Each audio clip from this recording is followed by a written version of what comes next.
Აბადიმავშვიდობისა ყველას, საქმიან, ბედნიერ, წარმატებულ, ბარაქიან კვირას გისურვებთ, ვიწყებთ და უცვლელად ტელეპირველზე ბიზნეს მედია საქართველოს გუნდი. წარმოგიდგენთ საქმიან დილას. მაშასე სოფლიოში აღიარებული World Economic Forum-ი მოგზაურობისთვის 25 საუკეთესო ქვეყანას ასახელებს კვლევის ჩატარებისას მათი მსოფლიოს 140 ქვეყნის შესახებ საერთაშორისო ორგანიზაციების მიერ შეგროვებული ინფორმაცია გამოიყენეს. დეტალებით მალე ჩვენი რეპორტიორები და BMG-ის მთელი საქმიანების გუნდი სტუდიაში. სავაჭრო პალატის ახალი შეფი აცხადებს, რომ ვისაუბროთ პირდაპირ და ვთქვათ, რომ საბანკო რეგულაციები უნდა შერბილდეს, აცხადებს გიორგი პერტაია. პარლამენტის თავმჯდომარე კითხვას და სხვა უნარებს უწუნებს ადამიანებს, ვინც დისკუსიას დიმიტრი სკიტიშვილის კანონპროექტზე, შესაბამისად არჩილ ქალაქვაძე ასევე არაპროფესიონალურს უწოდებს და მის, ანუ კანონპროექტის მოწინააღმდეგეებს უხერხულ მდგომარეობაში ჩავარდნას უწინასწარმეტყველებს. მალე ედიტორიალი და ჩვენი პასუხები სადღეგრძელოებში და გზავნილებში გაწაფულ პარლამენტარებს მონური შრომის მოტივებზე. საქართველოს პარლამენტის საბიუჯეტო კომიტეტის თავმჯდომარის ირაკლი კოვზანაძის განცხადებით 2020 წლის ბიუჯეტის პროექტის განხილვაში ყველა მოქალაქეს ექნება შესაძლებლობა გამოთქვას თავისი მოსაზრება. კი ბატონო, თუმცა ამ განცხადებაში მე ირაკლი კოვზანაძის უფრო მჯერა, ვიდრე იმის, რომ მოქალაქეების მოსაზრებებს ვინმე სადმე ითვალისწინებდეს. ან იქნებ არც არის გასათვალისწინებელი. 2020 საარჩევნო ბიუჯეტზე ბევრი გვექნება სასაუბრო. წინ ცივი ზამთარია. დაათვეთ ურთიერთობები. გერმანიის რეკონსტრუქციის საკრედიტო ბანკი KfW-ზეა საუბარი საქართველოს ენერგეტიკული რეფორმების განხორციელებისთვის 8.440.000 ევროს ოდენობის გრანტს გამოყოფს. ისევ თქვენ თუ დაგვეხმარებით, ჩემო ფრაო და ჩემო ჰერ გერმანელებო, თორემ ეკონომიკის მინისტრის მოადგილე ბატონი თვალაბეიშვილი ან ასტიგმატიზმში ან რაიმე უფრო მძიმეში გვდებს ბრალს. ეს თქვენ ვერ ხედავთ, თორემ ჰესებით შენდებაო და მოკლედ ეთყობა ოცნებას, მარტო თავისთვის უხარია ოცნებაც, წერილიც და სიხარულიც. ღმერთმა შეგარგოთ, მაგრამ ჩვენს გაგვინაწილეთ ეს მხოლოდ და მხოლოდ სიხარული. დანარჩენი შეინახეთ თქვენთვის. გერმანიის ფრაიზენ-ნიუსის ინსტიტუტის ლაბორატორიის SGS-ის ინსტიტუტზეა საუბარი. დასკვნით მარნეულის სასურსათო ქარხნის წარმოების ტრადიციულ წითელ ტყემალში სუდანის ჯგუფის საღებავები არ აღმოჩნდა. ამასობაში ქართული კომპანია PL Naturals-ი სულ მალე საკუთარ პროდუქციას მთლად დუბაიში გაიტანს. საუბარია თავის მოვლის საშუალებების ბრენდზე, რომელიც ამჟამად უკვე 60-მდე დასახელების პროდუქტს უშვებს. ყველაფერი კი 3 წლის წინ კაკაოს კარაქის შექმნით დაიწყო. ბოლტი, რომლის მიმართაც საქართველოში ბოლო პერიოდში მომრავლდა პრეტენზიები ფასის, ნავიგაციის და თანხების ჩამოჭრის გამო, მრავალმილიონი ინვესტიციას გეგმავს ევროპაში, 100%-ით კარბონეიტრალური რომ გახადოს გადაადგილება. მეტი კონკურენცია და არჩევანი ჩვენს მომხმარებლებს, ესე ვიტყოდი. ზვიად ციკოლია, მაგას ვენაცვალე მე და ყველა ქართველ მეწარმეს, მოკლედ ცნობილი დიზაინერი და პერიოდულად გამომგონებელიც, ჩვენი ძმა და მეგობარი, ქვევრის თემაზე საიუველირო ნაწარმის შექმნას იწყებს. ახალ-ხალში თავიდან იქნება ბეჭდები, რომელსაც დაემატება საყურეები, ყელსაბამები, საიუველირო ხაზი, ისევ ბრენდ ციკოლიას სახელით იპოზიციონირებს ბაზარზე. 91 წლის ასაკში გარდაიცვალა ჰილტონის სასტუმროების ხელმძღვანელი, სასტუმროების შეფი, აი ამ ქსელის ბერონ ჰილტონი. ინფორმაციას ტვიტერზე მისი შვილიშვილი პერის ჰილტონი ავრცელებს. ჰილტონების ქსელი ბერონ ჰილტონის მამის კონრად ჰილტონის შექმნილია, რომელიც ბერონმა 1966 წელს ჩაანაცვლა პოსტზე და მას შემდეგ უძღვება კომპანიას, რომელმაც Forbes-ის top 500-ში მუდმივი ადგილი და მას პირადი 2.5 მილიარდი დოლარის კაპიტალი მოუტანა. სხვა შორის ჯერ კიდევ 2007 წელს კონრად ჰილტონი აცხადებდა, რომ მისი ქონების 97% ქველმოქმედებას მოხმარდება გარდაცვალების შემდეგ.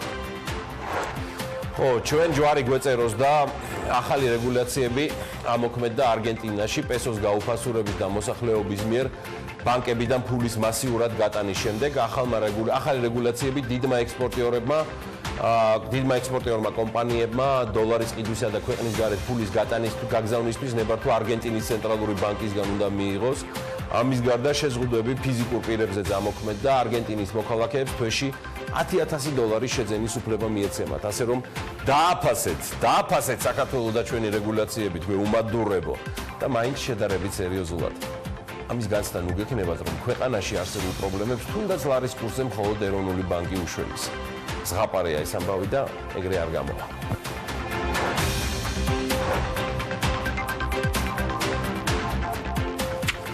დილა მშვიდობის ყველას, მე გიორგი ისაკაძევა, წარმოგიდგენთ ანა ლაპიაშვილს, რომლის გარეშეც საქმიანი დილა წარმოუდგენელია, ასეც არის და სულ მალე კიდე მე და ანა წარმოგიდგენთ ალბათ უკვე საქმიანობის ლამის თელგუნდს. ძალიან საინტერესო ამბებით. და ძალიან საინტერესო ამბებით, მათი ჩართვები და ამბები იქნება სულ რამდენიმე წუთში ამ სტუდიიდან, ჩვენი სტუდიის გარეთ, რამდენიმე ძალიან საინტერესო ლოკაციაზე იქნება საინტერესო ლოკაციიდან იქნება ინფორმაციები რა და როგორ ხდება. მანამდე ერთი ესეთი შესავალი ვიდრე ედიტორიალზე გადავალ. პარიზის პრეფექტურამ შვედურ ფირმა Sea Bubbles ინოვაციური წყლის ელექტროტაქსების ტესტირების დაწყების ნებართვა მისცა. ამას ერთ-ერთი საინფორმაციო სააგენტო ავრცელებს, რომ სატესტო რეჟიმში ახალი ნოუ-ჰაუ პარიზის ტერიტორიაზე იმოძრავებს და Sea Bubbles ფრინავი ტაქსის ახალი ნაირსახეობაა, რომელსაც ერთ-ერთი ყველაზე ეკოლოგიური ტრანსპორტი ეწოდება. მოწყობილობა აღჭურვილია 4 ელექტროძრავით და 4 დახრილი საყრდენით და ერთგვარ ფრთებით, რომელიც სიჩქარის განვითარებისას იხურება. მოკლედ, აი ამ დეველოპერის განცხადებით გემს 4 მგზავრის გადაყვანა შეუძლია, ის წყალში მაქსიმუმ 50 კმ/სთ-ს განავითარებს და ტაქსის მართვა პლანშეტიდანაც არის შესაძლებელი. მოკლედ, ტაქსის ერთჯერადი სატესტო ჩვენება პარიზში ჯერ კიდევ 2017 წელს ქალაქის მერის ანე ჰიდალგოს მონაწილეობით გაიმართა და ქალაქის პირველი პირი პროექტის სუპერაქტიურად მხარდამჭერია. ინოვაციის შემქმნელებს სურთ, რომ 2020 წლიდან ეთყობა საქართველოში არჩევნებს ამთხოვენ, ობიექტის კომერციული გაყიდვაც მასობრივად დაიწყონ უკვე საფრანგეთის დედაქალაქსა და წყლისპირას განლაგებულ სხვადასხვა ქალაქებში და მათი ცნობით ინტერესი უკვე გამოთქვეს სხვათაშორის ჟენევაში, ციურიხში, როტერდამში და ამსტერდამში. თვითონ აი ამ დანადგარის საფასური 200,000 ევროა. ნუ შეგაშინებთ ეს დანადგარი ღირს 200,000 евро და ცხადია არა მისით გადაადგილება, რომელიც როგორც გითხარით, სულ 4 მგზავრს იტევს.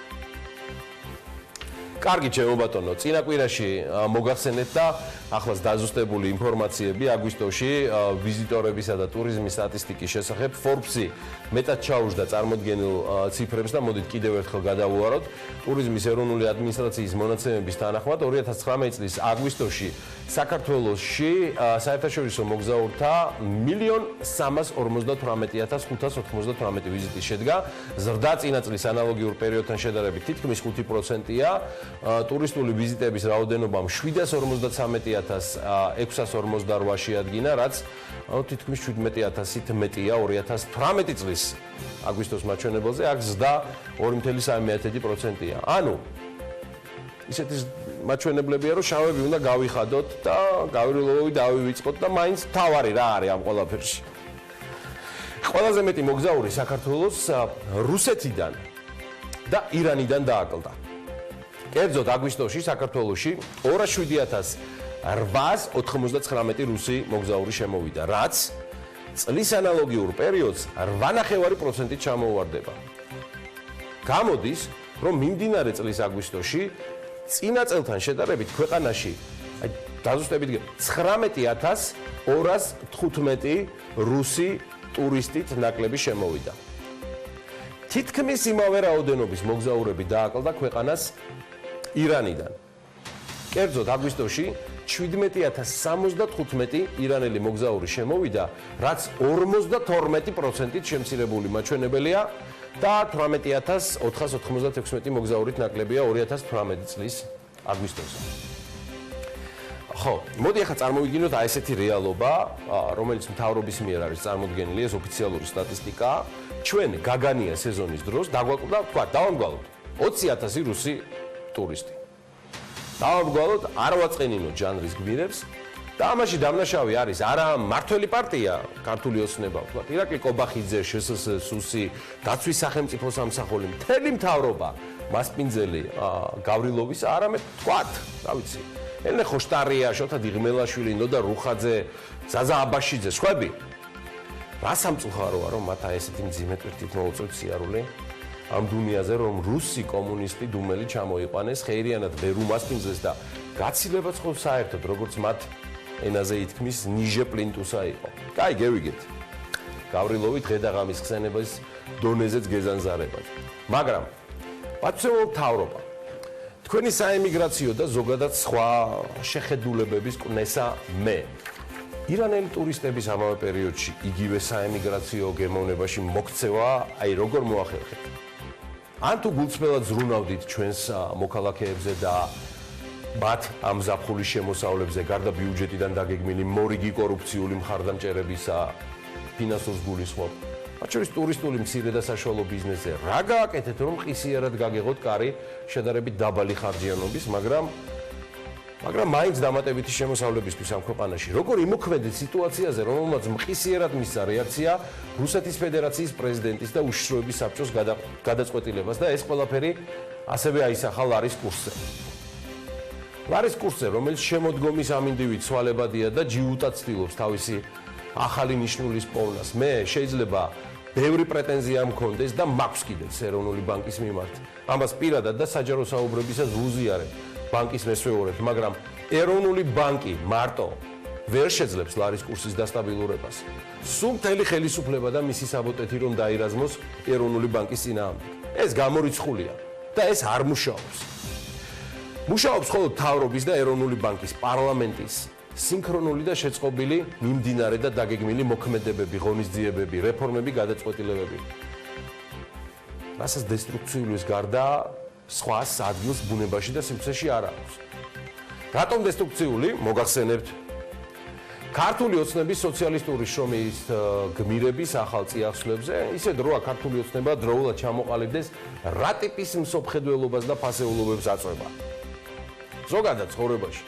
ჩემთვის კარგახანია ჩამოყალიბებულია ეს ეკლექტიკური საქართველოა, რომელსაც პერიოდულად თემატურად თავისი ცოტა შვილები ყავს და კაი ნაწრდობი ფალავანივით გამოაგორებენ ხოლმე დროის და თემის სიმძიმის გათვალისწინებით, ხან პრეზიდენტს თავისი ბრიყული გადაწყვეტილებებით და მავნებლური გადაწყვეტილებებით ბოლო პერიოდში, ხან საოცნებო პარლამენტარებს კიდევ უარესი ინიციატივებით.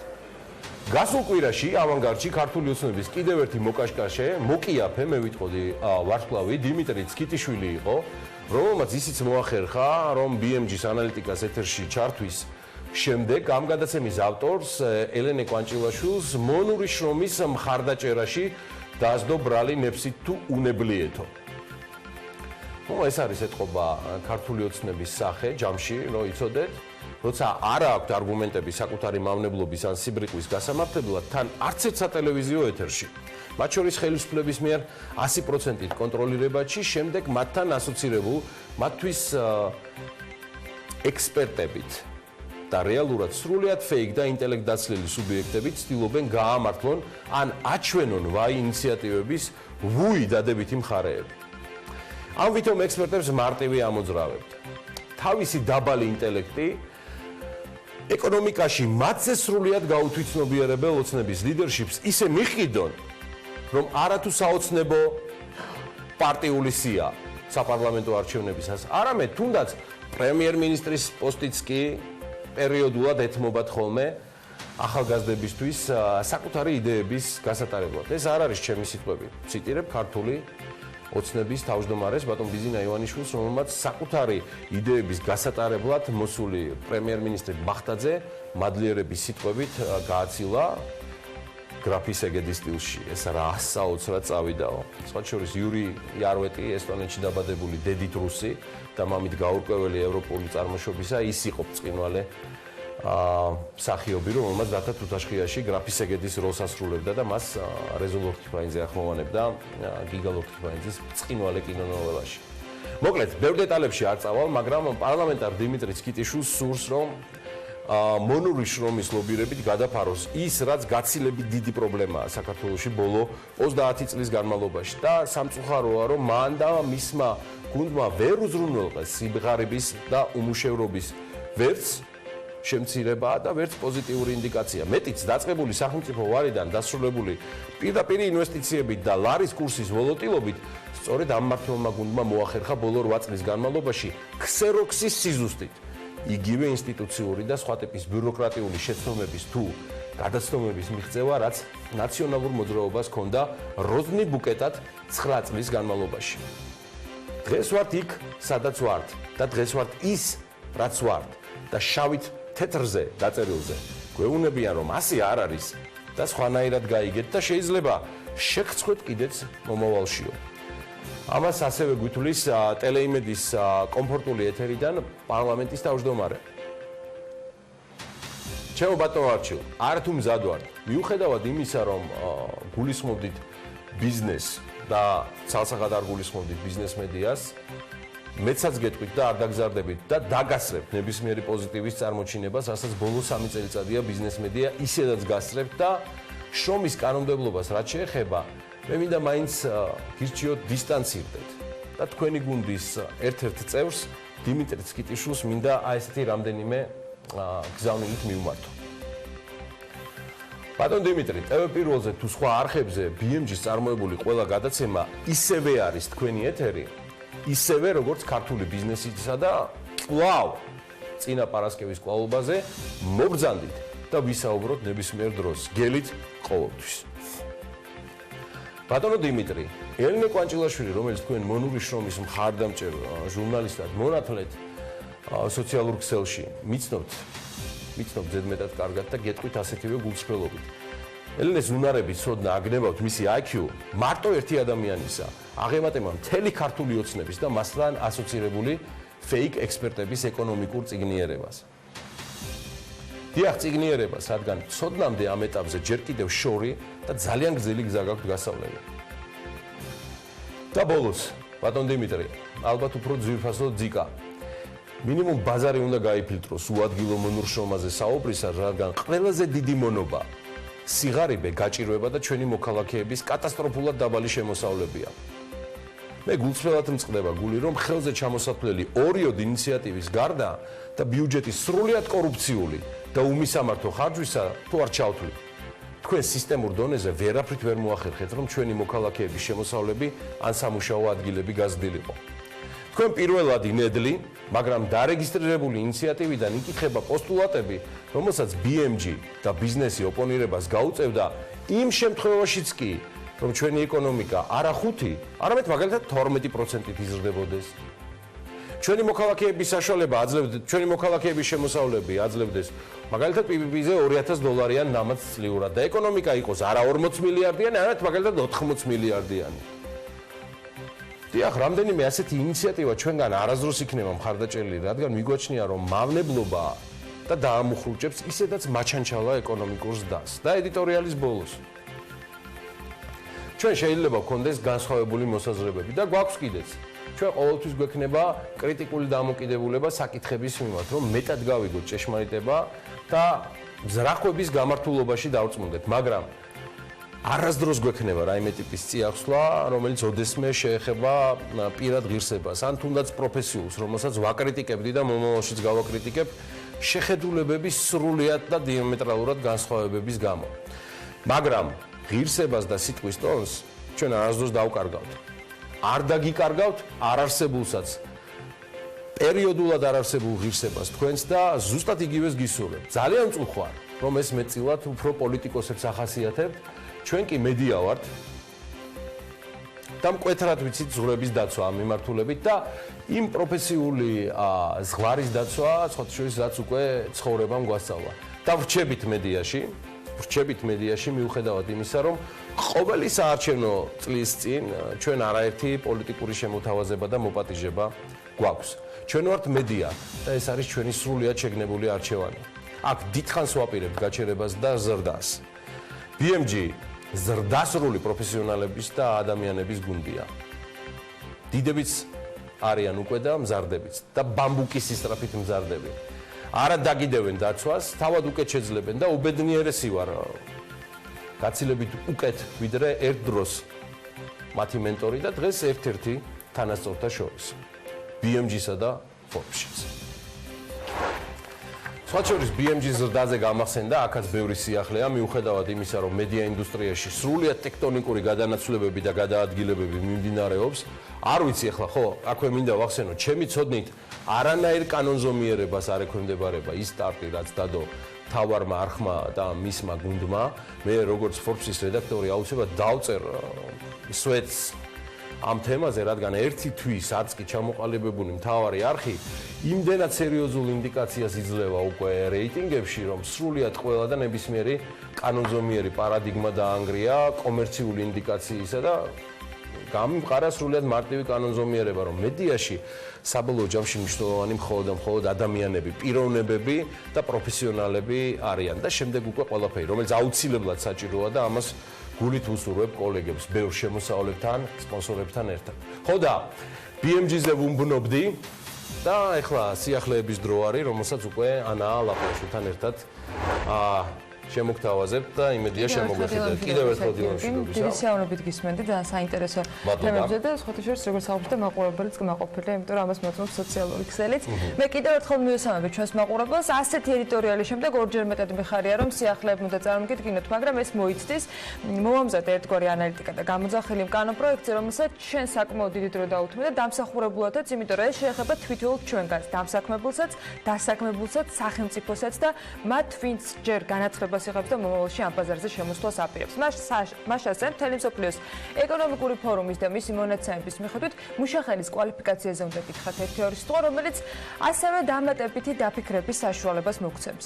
მინდა მადლობა უთხრა რემი ურუმაშვილსაც, რომელმაც გითხრა ექსკლუზიური სიახლე კომპანია Bitfury-ის აღიარებაზე წამყვანი ტექნოლოგიური ბლოკჩეინ კომპანიის დასახელებასთან დაკავშირებით და ამ ორგანიზაციის მიერ ესეც ძალიან საინტერესოა. მოკლედ, მსოფლიო ეკონომიკური ფორუმის რეიტინგით, რომელშიც 140 ქვეყნის მონაცემია გაერთიანებული, მუშახელის კვალიფიკაციის დონით საქართველო არის 60-მე ადგილზე. ანუ ზუსტად შუაში ვართ. საქართველოს სარეიტინგო ქულა არის 5.3. რეიტინგი ქვეყნებს ჯამში 7 ქულით აფასებს და 7 არის საუკეთესო და 1 ყველაზე დაბალი შეფასება გახლავთ. ერთ-ერთი კრიტერიუმი, რომლითაც რეიტინგი დგება საშუალო განათლების მიღებას ეხება, კერძოდ მოსახლეობის რა წელს აქვს სკოლა დამთავრებული. ანუ სკოლა ჩვენთან ბევრს აქვს დამთავრებული, კრიტერიუმით საქართველოს მსოფლიოში 20-მე ადგილს იკავებს და შესაბამისად ამ ნაწილში ნამდვილად ვართ ლიდერებს შორის.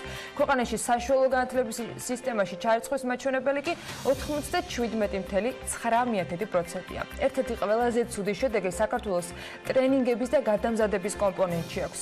კერძოდ კვლევისათვის რესპონდენტებს შემდეგი კითხვა დაუსვეს. რამდენად ზრუნავს თქვენ ქვეყანაში დამსაქმებელი კადრების გადამზადებაზე და რამდენად ხშირად ახდენს ინვესტირებას ტრენინგებსა და კვალიფიკაციის ამაღლებაში. საქართველოს პოზიცია პერსონალის ტრენინგებისა და გადამზადების მასშტაბით გითხარით, რომ 140 ქვეყანა ამ რეიტინგში არის 112. ყველაზე ცუდი შედეგი კი მსოფლიოში 117 ადგილი საქართველოს კლიენტებთან ურთიერთობის ხარისხის კომპონენტში აქვს. აღნიშნული კრიტერიუმი ზომავს თუ რამდენად კარგად ეპყრობიან კომპანიები საკუთარ მომხმარებლებს. საქართველოს სარეიტინგო ქულა 7-დან 4-ია, სადაც 7 საუკეთესოა, ერთი კი ყველაზე დაბალი შეფასება. კვალიფიციური და საჭირო უნარჩვევების მქონე კადრების სიმრავლის კრიტერიუმში კი 111 ადგილზე ვართ. კვლევის შემდეგი კითხვა ასეთი იყო: რამდენად მარტივია თქვენს ქვეყანაში კომპანიებისათვის საჭირო კვალიფიკაციის და უნარჩვევების მქონე კადრების მოძიება? საქართველოს მსოფლიოში მე-6 ადგილზეა უცხოელი კადრების დასაქმების კრიტერიუმში. ეს კრიტერიუმი თავის მხრივ ზომას თუ რამდენად მარტივია ქვეყანაში უცხოელების დასაქმება. ანუ უცხოელები უფრო მარტივად საქმდებიან ჩვენთან ვიდრე ადგილობრივები. სამუშაო ძალის კვალიფიკაციის რეიტინგში პირველ ადგილს იკავებს სინგაპური და მას შვედეთი და იაპონია მოსდევს. რაც შეეხება რეგიონის ქვეყნებს, აქ 42 ადგილზე რუსეთი არის, 79-ზე უკრაინა, 77-ზე სომხეთი და 95-ზე ყაზახეთი. ეს კიდევ ერთი მაგალითია იმის, მაინც და მაინც რეგიონის ქვეყნებს რომ არ უნდა შევედაროთ. ეს არის შედეგები და იმედია ესეც მოგცემს დამატებით დაფიქრების საშუალებას და აუცილებლობას, რამდენად კომპლექსური შრომის კანონმდებლობის საკითხის ცვლილების წინაშე ვართ, როგორი სიფრთხილით უნდა მივუდგეთ მას, მათ შორის ბიზნესთან აქტიური კომუნიკაციით, საიმისოთ რომ ნაბანწყალს ბავშვი არ გადავაყოლოთ, ეკონომიკას გულისხმობ, რა თქმა უნდა. დანარჩენ სიახლეებზე კი მოგიყვებით აუცილებლად და მოდით დავიწყოთ. გუდიაშვილის მოედანზე დამატებითი 12 თემების რეაბილიტაციის განხორციელება გეგმაში. დედაქალაქის ცენტრალურ უბანში ჯამში 62 მილიონი ლარი უნდა დახარჯონ რეაბილიტაციაზე. საფინანსო საბიუჯეტო კომიტეტის თავმჯდომარის განცხადებით კი 2020 წლის ბიუჯეტის პროექტში მაქსიმალურად იქნება გათვალისწინებული საქართველოს მოქალაქეების ინტერესები. მათ შორის კოზანაძე ამბობს, რომ 2020 წლის ბიუჯეტის პროექტში განხილვაში ნებისმიერ მოქალაქეს ექნება ჩართვის შესაძლებლობა და თავისი მოსაზრების დაფიქსირების საშუალება. სახელმწიფო აუდიტის სამსახურის ინფორმაციით კი 2014 წელს თბილისის სახელმწიფო უნივერსიტეტის რექტორმა უნივერსიტეტის ბიუჯეტიდან 23.829 ლარი მისი ავტორობით შეერთებულ შტატებში გამოცემული წიგნების შესყიდვაზე კანონმდებლობის დარღვევით დახარჯა. 25 სექტემბერს ეროვნული ბანკის მონეტარული პოლიტიკის რიგარეშე სხდომა გაიმართება. სხდომაზე კომიტეტი მონეტარული პოლიტიკის საპროცენტო განაკვეთის შესახებ იმსჯელებს. ეროვნული ბანკი ამ შეხვედრაზე სავარაუდოდ განაკვეთის გამკაცრების შესახებ იმსჯელებს. აქვე შეგახსენებთ, რომ 4 სექტემბერს ეროვნულმა ბანკმა მონეტარული პოლიტიკა გაზრდილი ინფლაციური მოლოდინების ფონზე 0.5% პუნქტით 7%-მდე გაამკაცრა. მონეტარული პოლიტიკის კომიტეტი განრიგით წელიწადში სულ 8 ჯერ იკრიბება. შემდეგი სხდომა უნდა ყოფილიყო 23 ოქტომბერს, მაგრამ როგორც გითხარით, 4 შაბათს შეიკრიბებიან და აქვე უნდა აღვნიშნოთ, რომ ეს პირველი სხდომა იქნება რიგარეშედ, რომელსაც ეროვნული ბანკი ჩაატარებს მის ისტორიაში. გერმანიის რეკონსტრუქციის საკრედიტო ბანკი კი საქართველოს ენერგეტიკული რეფორმების განხორციელებისათვის 8.440.000 ევროს ოდენობით გრანტს გამოუყოფს. ხელშეკრულება ამასთან დაკავშირებით ეკონომიკის სამინისტროში გაფორმდა, რომელსაც ხელი ეკონომიკის მინისტრის მოადგილე და KfW სამხრეთ კავკასიის რეგიონული ოფისის დირექტორმა მოაწერეს. ევროკავშირის სამეზობლო საინიციატივო პლატფორმის ფარგლებში გრანტის გამოყოფის მიზანია ხელი შეუწყოს საქართველოს ეკონომიკისა და მდგრადი განვითარების სამინისტროს ენერგეტიკულ გაერთიანებაში გაწევრიანების შედეგად აღებული ვალდებულებების შესრულებაში და ენერგეტიკის სექტორში ენერგოეფექტურობის საკანონმდებლო ბაზის, განახლებადი ენერგიების საკანონმდებლო ბაზის დანერგვისა და ამ ბაზის რეფორმის განხორციელებაში. გასული კვირის მონაცემებით 101.000 ტონა ყურძენია გადამუშავებული კახეთში, 65.000 რქაწითელი, 28.000 ტონა საფერავი, 3.000 ტონა კახური მწვანე და დანარჩენი სხვა ჯიშის ყურძენია. ღვინის მარნებს ყურძენი ჯამში 11.000-მა მევენახემ ჩააბარა. ბოლო დღეების განმავლობაში კახეთში ყურძნის ყოველდღიური გადამუშავების მოცულობა 10-11.000 ტონა შეადგინა, რაც ბოლო თითქმის 30 წლის ყველაზე მაღალი მაჩვენებელი გახლავთ.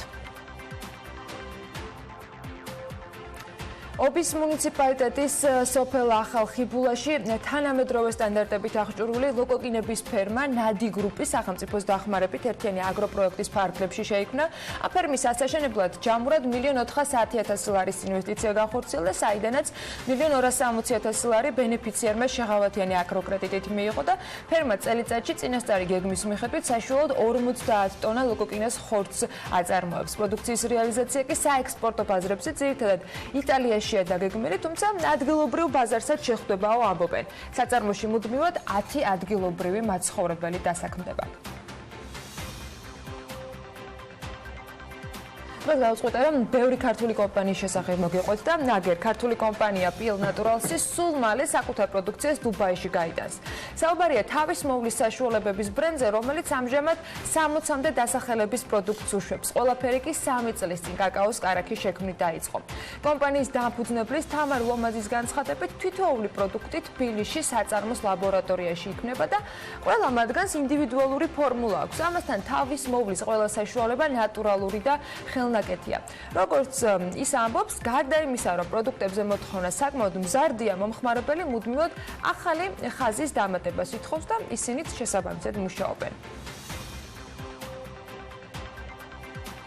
კიდევ ერთი სტარტაპი, ესეც ქართული, Colors of Caucasus, ასე ქვია ქართულ სტარტაპს, რომელიც ნატურალური ინგრედიენტებით ეკოლოგიურად სუფთა და ღებვის ტექნოლოგიას ამუშავებს და ბიო-ქსოვილის მისაღებად მუშაობენ. ჯიტას გრანტის მოპოვების შემდეგ სტარტაპი ფიქრობს, რომ 3-დან 6 თვეში უკვე პირველ პროდუქტს მიიღებს და შეძლებს, რომ პროტოტიპები დაამზადოს, რომელსაც Silicon Valley-ში უკვე ინვესტორებს წარუდგენენ. BMG-სთან დამფუძნებელი ნინო იოსელიანი აღნიშნავს, რომ მოდის ინდუსტრია მსოფლიოს დაბინძურების ერთ-ერთი მთავარი წყაროა და ინდოეთსა და ჩინეთში გამდინარეები სწორედ სხვადასხვა ქიმიური ნაერთებით არის სავსე. ამ პრობლემის გადასაჭრელად კი ეკოლოგიურად სუფთა და ბუნებრივი საღებავებით დამზადებულ ტექსტილზე დაიწყო მოთხოვნა.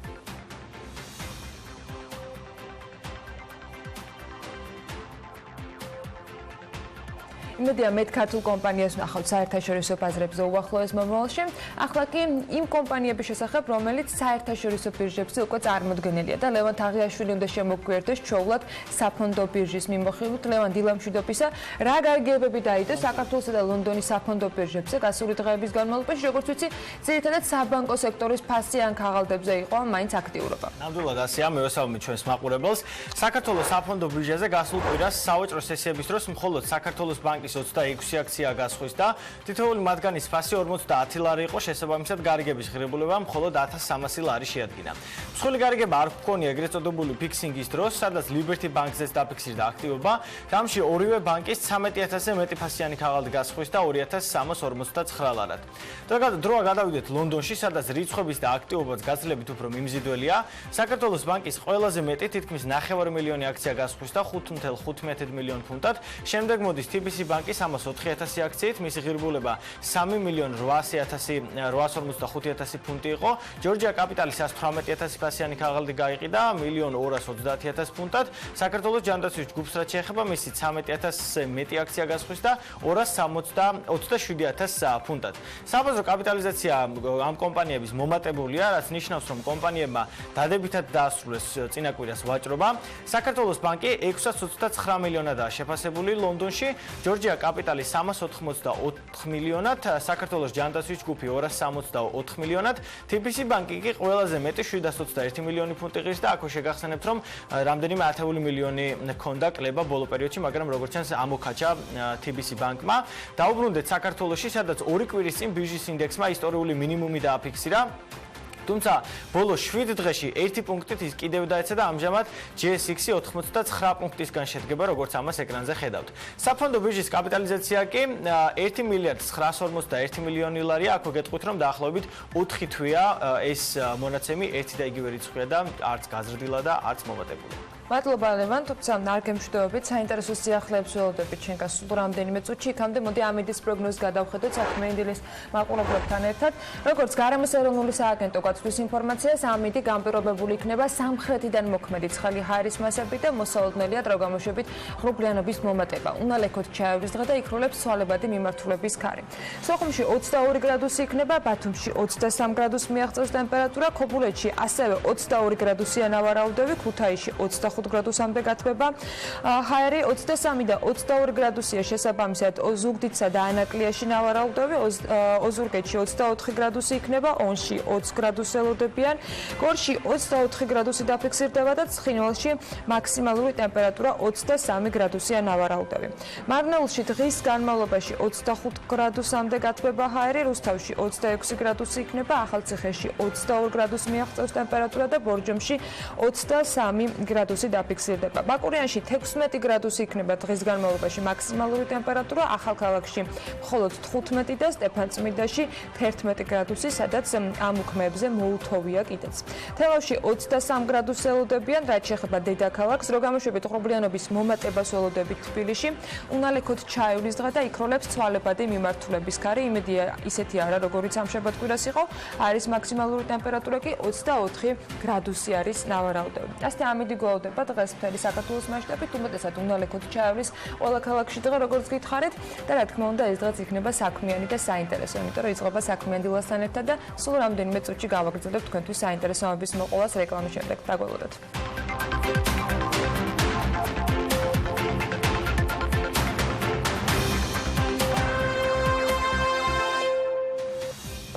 კვირის თბილისის მთავრობის ხდომაზე ჯერ კახაკალაძემ დაანონსა, რომ შესაძლოა ჭავჭავაძის გამზირის რეაბილიტაციის გაგრძელება გაზაფხულამდე გადადონ და ეს გადაწყვეტილება ხალხის გამოკითხვის შემდეგ იქნება მიღებული და შემდეგ იყო რეაბილიტაციაში მოყოლილი ვაკელების რამდენიმე დღიანი უწყლობა. გზებზე გადაადგილების მუდმივ ცვლაზე არაფერს ვამბობ. მოკლედ, თავშივე ვიდრე ნინი ლონგურაშვილი შემოგვიერთება და დილიდან გვაჩვენებს რა ხდება ჭავჭავაძის გამზირზე, მაინც ძალიან სუბიექტურ პოზიციას კიდევ ერთხელ დავაფიქსირებ, რომ არაფრით არ ვცდილობთ ამით თქვათ, რომ ის რაც ხდება ცუდია, არც იმის მჯერა, რომ ყოველგვარი დისკომფორტის გარეშე ასეთი პროექტების განხორციელება შესაძლებელია, მაგრამ აქ სხვა თემა არის.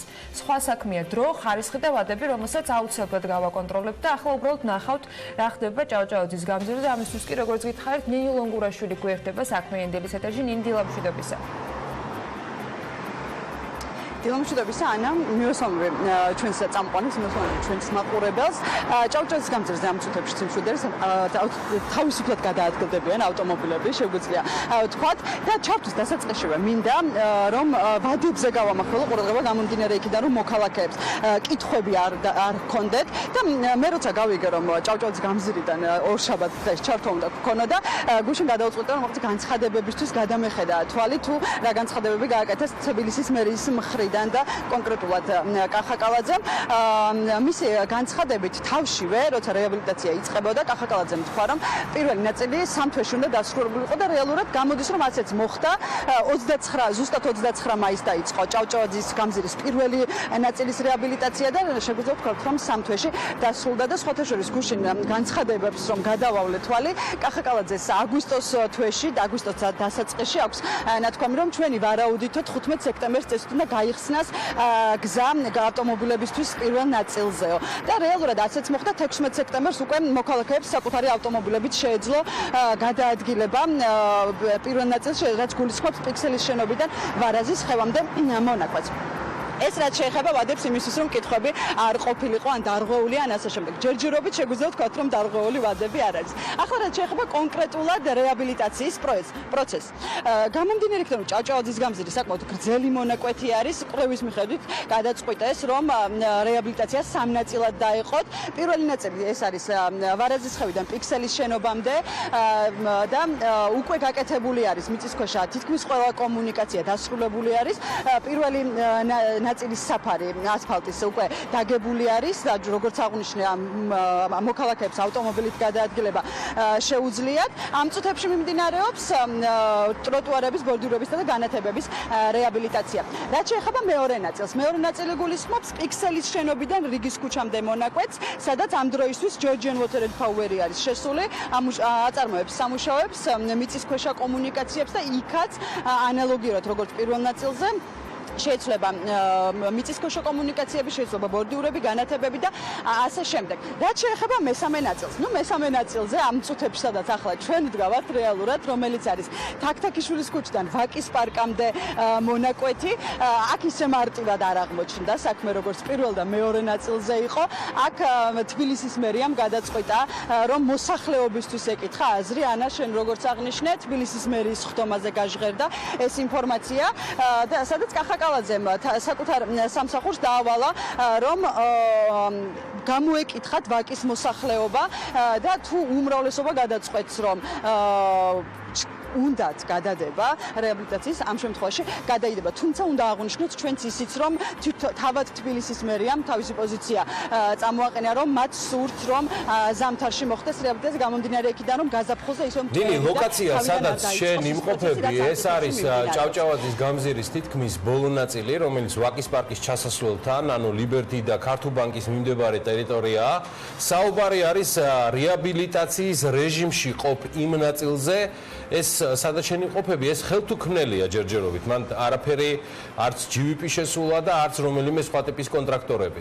აქ არის საუბარი რა მდგომარეობაა და ძალიან მოკლედ რომ გითხრა და დავასრულოთ ამითი იმ ნაწილზე, რომელიც არის მთლიანად გადათხრილი, როდის შევა თუნდაც თანამიმდევრობით სრულ ექსპლუატაციაში გულისხმობ რომ შეძლებენ მანქანები გადაადგილებას და როგორ აპირებს მერია რომ გააგრძელოს გამოკითხვით თუ გამოკითხვის გარეშე დანარჩენი მათ შორის იმ ნაწილის რეაბილიტაცია, რომელზეც იმყოფები პირადად შენ.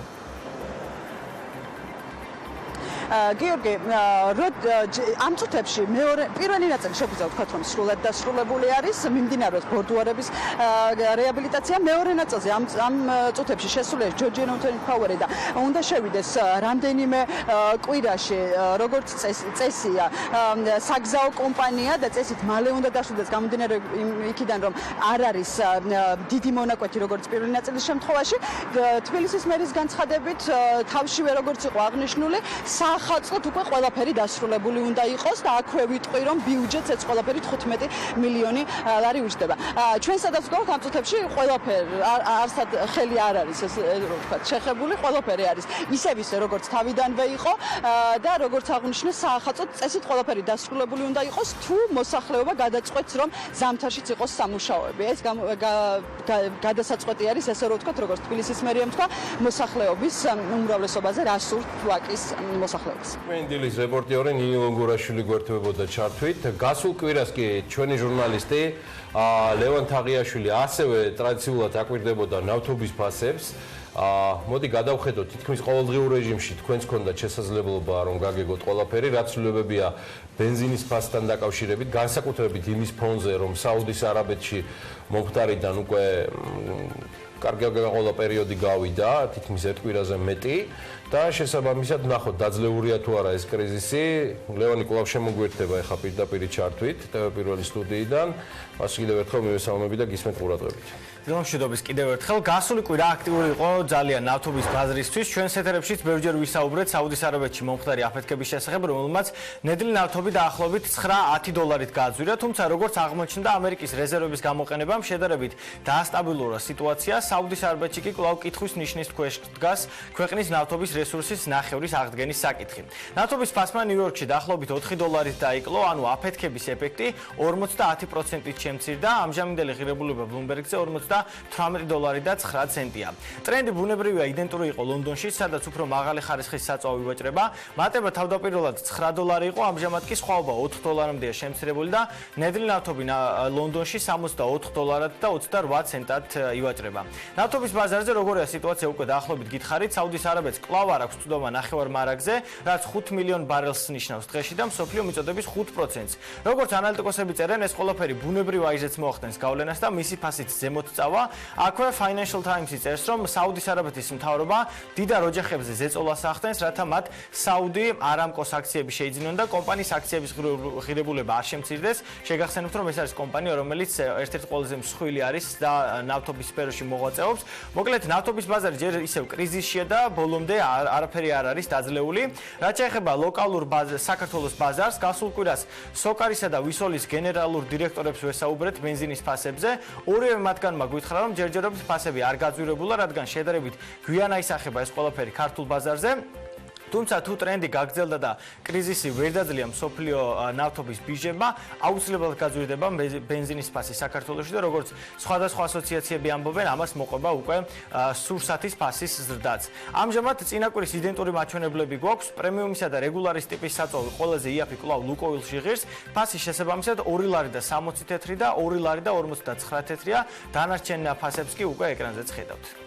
დიდი მადლობა ლევან ჩართვისთვის. გასულ თვეს სხვათა შორის შენ ბევრჯერ მიმითითებდი ამ თემაზე, ძალიან საინტერესო თემა იყო. კვლავ წამოწია საქართველოს ფინანსთა მინისტრმა ივანე მაჭავარიანმა ქართული ტელევიზიების მიერ დაგროვილ მრავალმილიონიან ვალებზე გააკეთა კომენტარი. ეს არის თემა, რომელზეც მან ისაუბრა ჯერ კიდევ მთავრობის განახლებამდე და ცოტა მოგვიანებითაც.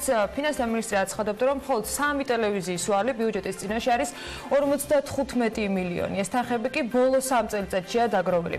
ივანე მაჭავარიანმა თქვა, რომ ვალების ამნისტია მავნე პრაქტიკას წარმოადგენს და მის ნაცვლად სახელმწიფო მზად იყო, რომ მათი რესტრუქტურიზაცია მოეხდინა და რა თქმა უნდა ამისთვის საჭირო არის ტელევიზიის ხელმძღვანელთან კომუნიკაცია. ეს საჩეხება ვალდებულებებს, თუმცა საინტერესო ამ ყველაფრის ფონზე რა შემოსავლების მიღება შეძლეს 2019 წლის პირველ ნახევარში საქართველოში მოქმედმა ტელეკომპანიებმა და რა თქმა უნდა ანუკა ჯოხაძემ გადახედა ამ ყველაფერს, Forbes-მა დაითვალა რაჩვეულებრივად ეს მონაცემები და ანუკა გვერდება საქმიანი დილის ეთერში მონაცემები. დილამშვიდობისა, ანა გიორგი. რამდენიმე დღის წინ საქართველოს ფინანსთა მინისტრმა ვანო მაჭავარიანმა კიდევ ერთხელ ისაუბრა მედია ბაზარზე. როგორც მაჭავარიანი ამბობდა, მათი პრიორიტეტი მედიას სივრცეში ერთხელ და სამუდამოდ საგადამხდელო კულტურის დამკვიდრებაა. მინისტრის თქმით, მათი მთავარი მიზანია გადასახადი ყველამ გადაიხადოს. ეს კომენტარი ფინანსთა მინისტრმა გასულ კვირას მთავრობის სხდომის დასრულების შემდგომ გააკეთა. მიმდინარეობს ეს პროცესი, კითხავთ, თუ ჩვენი პირველი პრიორიტეტი არის ამ სფეროში მოუწესრიგოთ გადახდა და მიუში გადახდის კულტურა, საგადამხდელო კულტურა დამკვიდრეს. ერთხელ და სამუდამოდ მედია სივრცეში, იმიტომ რომ დამეწუნოთ მოკლევადად შეიძლება თითოეულ მედია თქვენ ვფიქრობთ, რომ ეს წელიანი რაღაცა არ გადაიხადოს, შეიძლება კონკრეტულ მედიისთვის კარგია. საბოლოო ჯამში ეს მაინც სიმახინჯებდა მიყევათ. ამ პრაქტიკას მე რაღაც მედია რაღაც ბიუჯეტი, ამიტომ ჩვენი თავარი მიზანი არის, რომ ყველამ გადაიხადოს მიმდინარე გადასახადი. თემის აქტუალობიდან გამომდინარე მედია ბაზრით ისევ დავინტერესდით, თუმცა ამ შემთხვევაში გადავხედეთ ტელევიზიების შემოსავლებს. Forbes-ის სტატიაში, რომელიც ინოკვინტრადის ავტორობით ფინანსთა მინისტრის კომენტარის გაკეთების შემდეგ მალევე დაიდო, ვკითხულობთ, რომ 2019 წლის პირველ ნახევარში საქართველოს მოქმედი ტელევიზიების სამაუწყებლო შემოსავლებმა 65 მილიონ ლარს გადააჭარბა. ეს რიცხვი კი წინა წლის ანალოგიურ მაჩვენებელზე 7%-ით მეტია.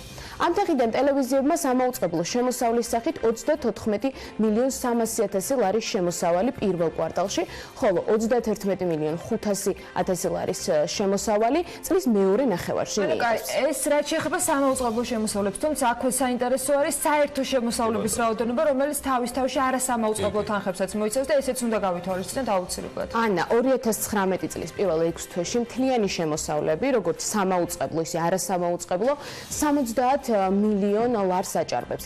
ეს თანხა კი წინა წლის იმავე პერიოდთან შედარებით 7 მილიონ 800,000 ლარით მეტია.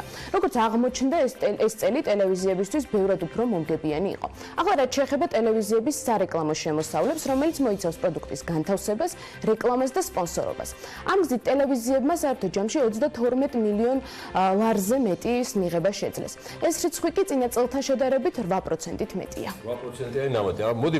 მოდი სწრაფად ეს რამე გავაკეთე. თუ შეგიძლიათ ჩაშლილად რომ გითხრა, ეს სარეკლამო შემოსავლები კონკრეტულად ტელევიზიების მიხედვით როგორ ნაწილებდა და ამ დროის კონკრეტულ მონაკვეთში ვინ არიან ლიდერები. გიორგი, ყველაზე მეტი შემოსავლის მიღება რეკლამიდან 2019 წლის პირველ ნახევარში რუსთავიორმა შეძლო, ეს თანხა 13 მილიონ 400,000 ლარია, ზრდა კი წინა წელთან შედარებით მილიონ ლარს აჭარბებს. მეორე ადგილზეა ტელეკომპანია იმედი, რომლის სარეკლამო შემოსავლებმაც 2019 წლის პირველ 6 თვეში 11 მილიონ 700,000 ლარი შეადგინა. ეს რიცხვი გასულ წელს მიღებულ სარეკლამო შემოსავლებთან შედარებით 927,000 ლარით მეტია. 486,000 ლარით მეტი შემოსავალი მიიღო ტელეკომპანია Pirvelmats და ამ ტელევიზიის შემთხვევაში სარეკლამო შემოსავლებმა 1,5 მილიონ ლარი შეადგინა. მეოთხე ადგილზეა სილქნეტი, რომელმაც რეკლამიდან 1,200,000 ლარის შემოსავლის მიღება შეძლო. ზრდა კი ამ შემთხვევაში 161,000 ლარია. რეკლამიდან 440,000 ლარზე მეტი შემოსავალი მიიღო საზოგადოებრივმა მაუწყებელმაც, რომელსაც წინა წელთან შედარებით კლება ჰქონდა. კლება კი დაახლოებით 82,000 ლარია. და ბოლოს ზრდა ჰქონდა სარეკლამო შემოსავლების კუთხით GDS-ს. ტელევიზიამ მიმდინარე წლის პირველ ნახევარში 865,000 ლარის შემოსავლები მიიღო, რაც წინა წლის ანალოგიურ მაჩვენებელზე 364,000 ლარით მეტია. დანარჩენი სარეკლამო შემოსავალი კი სხვა ტელევიზიებზე გადანაწილდა. ეს სარეკლამო შემოსავლები არის პირველი 6 თვის მონაცემები, რომელიც შეგიძლიათ დეტალურად ასე Forbes-ზე ამოიკითხოთ. მადლობა ანუკას ამ მიმოხილვისათვის. ჩვენ კი საქმიანი დილის ეთერში ახლა მარიამ ადამია უნდა შემოგვიერთდეს, რომელსაც ასევე არნაკლებ საინტერესო თემა აქვს ჩვენთვის მომზადებული World Economic Forum-ი მოგზაურებისათვის 25 საუკეთესო ქვეყანას ასახელებს ამ კვლევის ჩატარებისას. მათ მსოფლიოს 140 ქვეყნის შესახებ საერთაშორისო ორგანიზაციების მიერ შეგროვებული ინფორმაცია გამოიყენეს. საქართველოსთვის ტურიზმი მნიშვნელოვანია და სწორედ ამიტომ დავინტერესდით ჩვენც ვართ თუ არა ამ ჩავნათვალში საუკეთესო ქვეყნების გამოსავლენად World Economic Forum-მა რამდენიმე ფაქტორი გაითვალისწინა და ეს არის ბიზნეს გარემო, უსაფრთხოება, ჯანდაცვა და ჰიგიენა, შრომითი ბაზარი და საინფორმაციო და საკომუნიკაციო ტექნოლოგიები, ტურისტული ინფრასტრუქტურა და ქვეყნის ღიაობა, კულტურა, ბუნებრივი რესურსები და ფასები. რომელი ქვეყნები სახელდება მოგზაურებისათვის საუკეთესო მიმართულებად მსოფლიო ეკონომიკური ფორუმის ანგარიშს უკვე მარიამი გაგვაცნობთ. მარიამ, დილა ანა გიორგი, დამრჩა მეც ასაუბრო. მსოფლიო ეკონომიკური ფორუმის ექსპერტებმა პირველ ადგილას ესპანეთი დაასახელეს. ქვეყანამ ყველაზე მაღალი შეფასება მოიპოვა ბუნებრივი და კულტურული რესურსებისა და ასევე თანამედროვე ინფრასტრუქტურის კუთხით. ტურისტებს აქ განსაკუთრებით ფერადი ნათელი ქალაქები, თანამედროვე ხელოვნება, ფესტივალები და მზიანი სანაპირო ზოლები იზიდავთ. აქვე უნდა აღინიშნოს, რომ ესპანეთის ხელისუფლებამ ბოლო წლებში მილიონობით ევრო დახარჯა აეროპორტების რეკონსტრუქციის, საავტომობილო და სარკინიგზო გზების მოდერნიზაციის მიმართულებით, ამიტომაც ტურიზმის სექტორი ესპანეთის მთლიანი შიდა პროდუქტის 5%-ს ქმნის, თუმცა ექსპერტები ვარაუდობენ, რომ მომდევნო წლებში კიდევ უფრო გაიზრდება ეს რიცხვი. რეიტინგში რიგით მეორე ქვეყანა კი საფრანგეთია, სადაც წელიწადში 86,9 მილიონი ტურისტი ჩამოდის. ტურიზმი აქ განვითარებულია ხმელთაშუა ზღვის, ატლანტიკის ოკეანისა და ჩრდილოეთის ზღვის ანაპიროებზე, პროვანსში, ასევე საფრანგეთის ალპები მთელი წლის განმავლობაში იღებს ტურისტებს, თუმცა მაინც საფრანგეთისათვის უდიდესი მოგება მაინც პარიზს მოაქვს და ტურისტების დიდი ნაწილი თამამად შეიძლება ითქვას, რომ საფრანგეთში ძირითადად პარიზის სანახავად ჩამოდის. მარიამ, მე მაინტერესებს ესეთი რაღაცა. კარგად განვითარებული ინფრასტრუქტურის მიუხედავად, ქვეყანაში უკვე ჩნდება კითხვები, მაგალითად იმასთან დაკავშირებით, საჭიროა თუ არა ამდენი უცხოელი ტურისტის ჩასვლა და გარკვეულ რეგულაციებზეც მუშაობენ. ასე მოვესწრაფდი, მის შესამჩნევად და ეს საქართველოზე არ არის საუბარი ამ შემთხვევაში. ასეა და მსგავსი მიზანი აქვს სხვა შორის გერმანიასაც, რომელიც World Economic Forum-ის რეიტინგის სამეულშია. ექსპერტები აღნიშნავენ, რომ ბევრი ტურისტი გარდა იმისა, რომ შემოსავლებს ეზრდის, ასევე ბევრ პრობლემასაც იწვევს ქვეყნებში და ხელისუფლების წარმომადგენლებს ურჩევენ ექსპერტები შეიმუშაონ მექანიზმები იმისათვის, რომ ეფექტიანად გაუმკლავდნენ დიდი რაოდენობის ტურისტულ ნაკადებს და გაზარდონ სითი ტაქსები. რაც შეეხება ხუთაულს, სადაც მიმდინარე წელს მოგზაურობა რეკომენდირებულია იაპონია და ამერიკის შეერთებული შტატების დასახელდნენ. იაპონიამ თითქმის ყველა ასპექტში მაღალი შეფასება დაიმსახურა, განსაკუთრებით კი ჯანმრთელობისა და ჰიგიენის, უსაფრთხოებისა და დაცულობის, კულტურული რესურსებისა და ბიზნეს მოგზაურობის ასპექტებში, ისევე როგორც ამერიკა.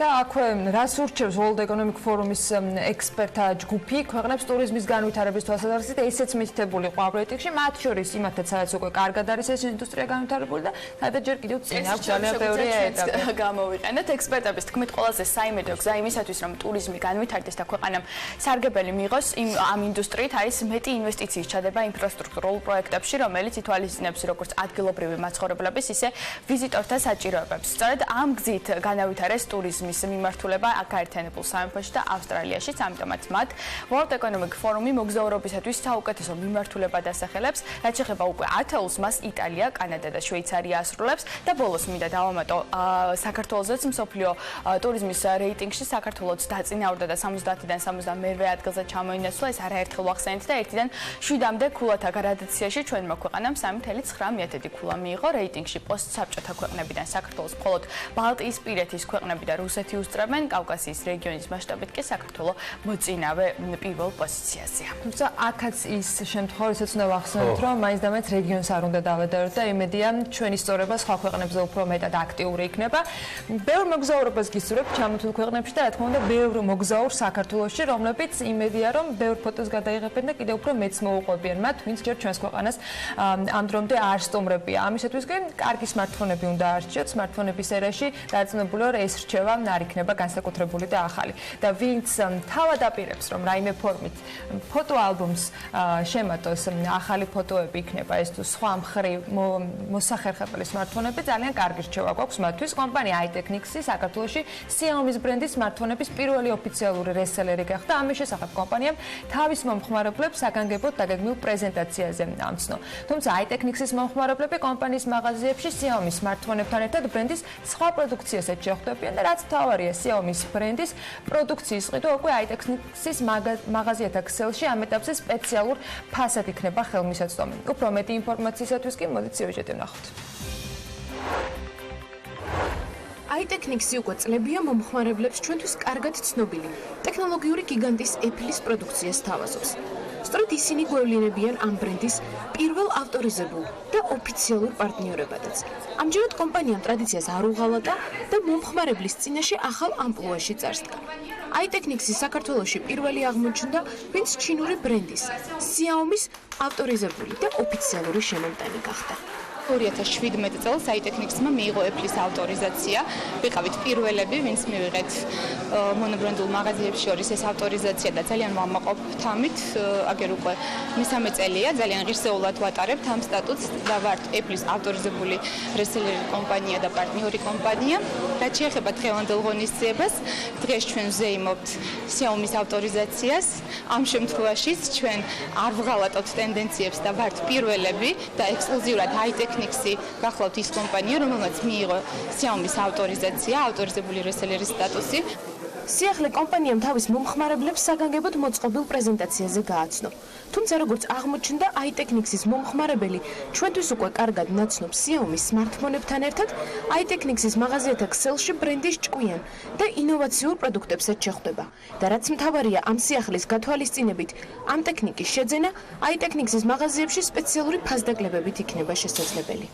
პირველ რიგში ვიტყვი იმას, რომ Xiaomi არის ძალიან სწრაფადზარდი და ასე რომ ვთქვათ, განვითარებადი კომპანია, როგორც საზღვარგარეთ, ასევე საქართველოშიც. მას ყავს ძალიან ბევრი ერთგული მომხმარებელი და სწორედ ეს იყო ის პრიორიტეტი და ის მიზეზი, რის გამოც ჩვენ გავხდით ერთ-ერთი ამ Xiaomi-ის ავტორიზებული პარტნიორი. ასევე აქვე დავამატე, რომ Xiaomi-ის მომხმარებლებმა იციან, რომ Xiaomi-ის აქვს მხოლოდ ტელეფონები, მაგრამ ეს სულ არ არის სიმართლე, იმიტომ რომ Xiaomi-ის აქვს ძალიან ბევრი ინოვაციური პროდუქტი, ეს იქნება მაგალითად წყლის მადუღარო ჭკვიანი, ტვერსასრუტი და უამრავი სხვა, ასე რომ ვთქვათ, აქსესუარი თუ ჭკვიანი ნივთი. ასევე ვიტყვი, რომ iTechnics ამ გახსნასთან დაკავშირებით აქვს ძალიან ბევრი საინტერესო აქცია და შეუძლიათ ჩვენს მომხმარებლებს იჩქარონ და მიიღონ ყველა პროდუქტი, ასე რომ ვთქვათ, თვითღირებულებით. იქიდან გამომდინარე, რომ iTechnics არის Xiaomi-ის ავტორიზებული პარტნიორი. ამ არაჩვეულებრივი smartphone-ის მფლობელი დღეს გახდა. iTechnics-ის მენეჯმენტმა ადგილზე სახალისო გათამაშებაც მოაწყო და Xiaomi-ის ბრენდის smartphone, smart საათი, უსადენო დამტენი და კიდევ სხვა ინოვაციური პროდუქტებიც გაათამაშა. კომპანიის წარმომადგენლების თქმით, Xiaomi-ის პროდუქტების შეძენას მომხმარებლები თბილისში iTechnics-ის სამივე მაღაზიაში შეძლებენ.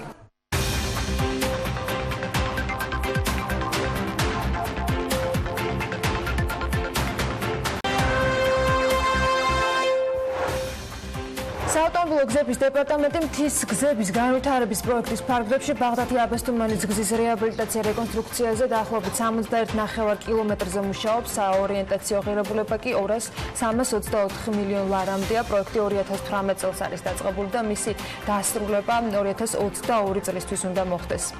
უახლოეს მომავალში დედაქალაქს ახალი 4 კილომეტრიანი ველობილიკი შეემატება. ეს იქნება ჭავჭავაძის გამზირსა და ხიზანიშვილი ვეკუას მონაკვეთზე, რომელიც მომდევნო წლებში მთელ თბილისს დააკავშირებს ერთმანეთთან. თბილისის ვიცე-მერი მაია პითაძე საომალოდ ეგრეთ წოდებული თვითმრგოლების სკუტერების ქალაქში სიარულსაც აანონსებს. საქართველოში წარმოებული ელექტრომობილების ბრენდ Orvos პროტოტიპი 2021 წლისათვის უკვე უნდა არსებობდეს. ამასთან დაკავშირებით BMG-ის სამრეწველო დიზაინერმა ზვიად ციკორლია მიაწოდა ინფორმაცია. Orvo ძველ კოლხურად რბას, ანუ უსასრულობას ნიშნავს და ამ სახელწოდების ავტორი გიგა ხატიაშვილია. ქართული ელექტრომობილების გამოშვებას ჰოლდინგი AI გრუპი ქუთაისის ელექტრომობილების ქარხანაში გეგმავს. საბანკო რეგულაციების შემდეგ ინვესტიციები მნიშვნელოვნად შემცირდა. ასეთი არის მიკროსაფინანსო ორგანიზაციების ასოციაციების ხელმძღვანელის ბესო შენგელიას შეფასება 2019 წლის მეორე კვარტალში საქართველოს საფინანსო სექტორში განხორციელებული პირდაპირ უცხოური ინვესტიციების მოცულობის შემცირებაზე.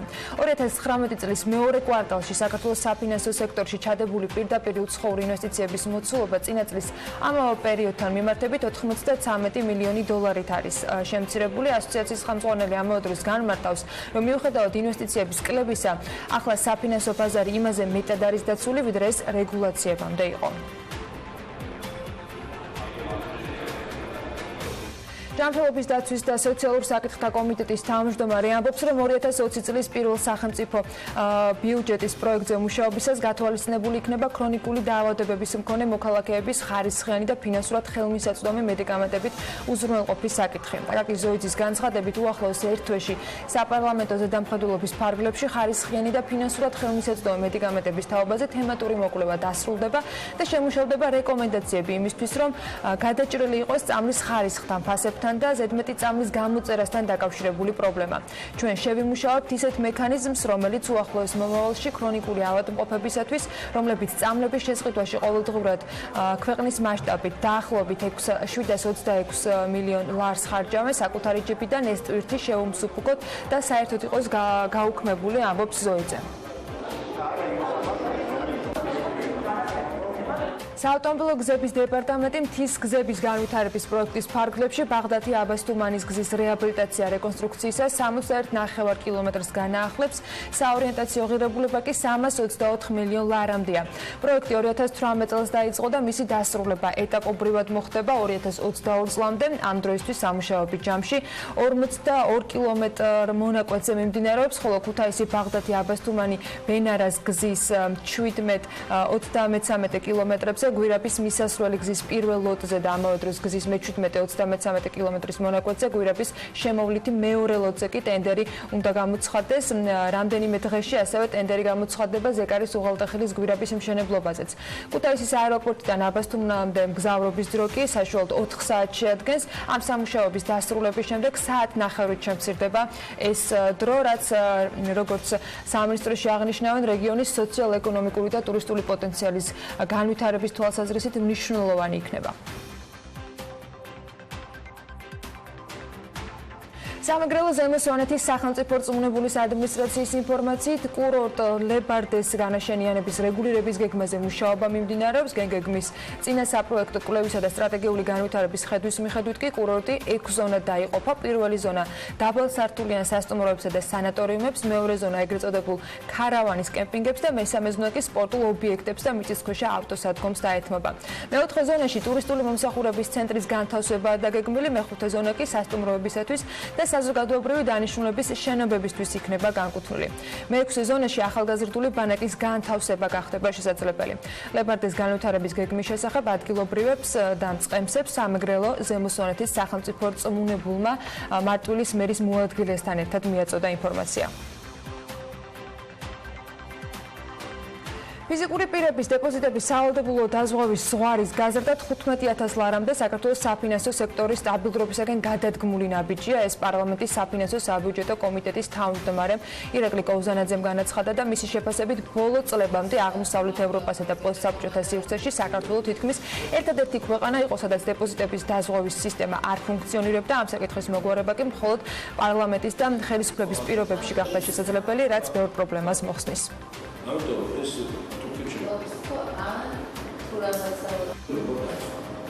კომიტეტის თავმჯდომარე გამოეხმაურა კიდევ ერთ ცვლილებას, რომლის მიხედვითაც 2020 წლის 1 ივლისიდან კომერციული ბანკების მიერ ეროვნულ ვალუტაში დაზღვეულ დეპოზიტებზე გადასახდელის მოცულობა მცირდება 77,000%-დან 300%-მდე, ხოლო უცხოურ ვალუტაში შენატანის განაკვეთი უცვლელი რჩება. მთლიანობაში ეს ცვლილებები რამდენიმე მიზანს ემსახურება. მისი თქმით, ეს არის საბანკო სისტემის მიმართ საზოგადოების ნდობის ამაღლება, ფინანსური სექტორის სტაბილურობა და ლარიზაციის პროცესის შემდგომი სტიმულირება. კოუზანაძე ამბობს, რომ მას მიაჩნია, რომ ადეკვატური მონეტარული პოლიტიკა, მკაცრი საბანკო ზედამხედველობა და გამართული დეპოზიტების დაზღვევის სისტემა ფინანსური მდგრადობის მთავარი წინაპირობა იქნება. 2019 წლის 6 თვის განმავლობაში სადაზღვეო კომპანიების მოზიდულმა სადაზღვეო პრემიამ კი პირდაპირ დაზღვევის საქმიანობიდან 345,320,000 ლარი შეადგინა, რაც დაახლოებით 50 მილიონი ლარით აჭარბებს 2018 წლის 6 თვის მონაცემებს. მოზიდული პრემიის მიხედვით სადაზღვეო კომპანიებს შორის პირველ ადგილს იმედიელი იკავებს. კომპანიამ წლის პირველ 6 თვეში 58,740,000 ლარი მოიზიდა, მეორე ადგილზე კი GPI ჰოლდინგია 56,620,000 ლარით.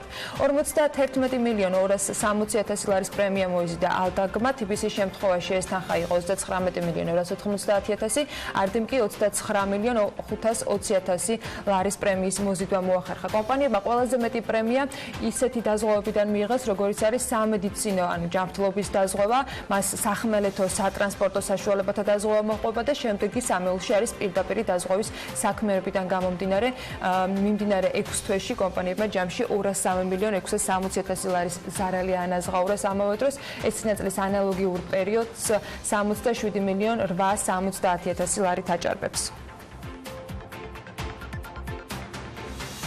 ყველა ამ ამბავს აუცილებლად შეხვდებით ჩვენს მთავარ აქტივზე, BMG-ზე, რომელიც ერთ-ერთი მნიშვნელოვანი მონაპოვარია ჩვენი გუნდისათვის. სააკეტოს ვებგვერდის განახლებული ვერსია, რომელიც პარტნიორებთან, კომპანია Connect-თან ერთად უმოკლეს დროში გაკეთდა. ფაქტიურად შეცვლილი ერთი თქმის სრული დიზაინი და უამრავი ფუნქციონალის დაემატა, რომელიც ვებგვერდ ჩვენი საქმიანობის საზოგადოებისათვის ფაქტობრივად სამაგიდოს გახდეს. ვებგვერდი უზრუნველყოფს ერთდროულად რამდენიმე სატელევიზიო ეთერის და ჩართვის მიღებას, ასევე სრულ ადაპტირებას უკეთებს სოციალურ ქსელთან ყველა ინფორმაციას და ჩვენი რესპონდენტებისათვის გვაქვს სიახლეებიც, მათ შორის ისეთი, როგორიც არის BMG-ზე არც მეტი და არც ნაკლები, ფაქტიურად სახელობითი გვერდების შექმნა, სადაც მათზე თავს მოიყრის ნებისმიერი ინფორმაცია, რაც სწორედ ჩვენს ვებგვერდზე იქნება გამოქვეყნებული და იქნება ერთგვარად ულიმიტო არქივი ნებისმიერ რესპონდენტისა თუ კომპანიისათვის, რომელიც ჩვენს საქმიან აქტივობას ყველაზე მეტად აღრიცხავს და საჭიროებისათვის, რომელიც ყოველთვის იქნება თქვენს გვერდით. ვებგვერდზე კი უამრავი ცვლილება იგეგმება.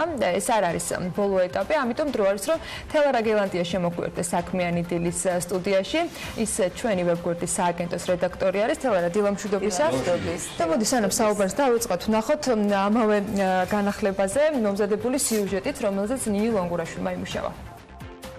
დღეს მედია ბაზარი, განსაკუთრებით ონლაინ მედია ბაზარი, გავს საცობს, სადაც ძალიან ბევრი მანქანაა, ძალიან ბევრი ახალი ამბების სააგენტოა და აი ამ საცობში მკითხველს უწევს დარწმუნდეს, შეისწავლოს და ენდოს იმ მედია ორგანიზაციას, იმ ახალი ამბების სააგენტოს, სადაც ზუსტად ეცოდინება, რომ ყოველთვის დაიდება სანდო გადამოწმებული ინფორმაცია, სადაც არ იქნება ეგრეთ წოდებული fake news-ები. მედია ბაზარზე, სადაც ონლაინ საინფორმაციო სააგენტოების რიცხვი დღითიდღე იზრდება, ძნელია არ დაეთანხმო თელარას. რთულია ბოტების და ფეიქ ექსპერტების ეპოქაში სანდო ინფორმაცია ყველა მედია პორტალიდან მიიღო. სწორედ ამიტომაც რეპუტაცია ალბათ ყველაზე მნიშვნელოვანი კრიტერიუმი არის სანდოობის განსაზღვრისას. ამის შემდგომ კი იწყება მთავარი, რითაც ნამდვილად ვამაყობთ. ერთგულება და ინტერაქცია ჩვენს მკითხველთან და მიმდევრებთან, რამაც გადაგვაწყვეტინა ცვლილებები ვებგვერდზე, მიუხედავად იმისა, რომ სულ რაღაც 3 წლის ვართ.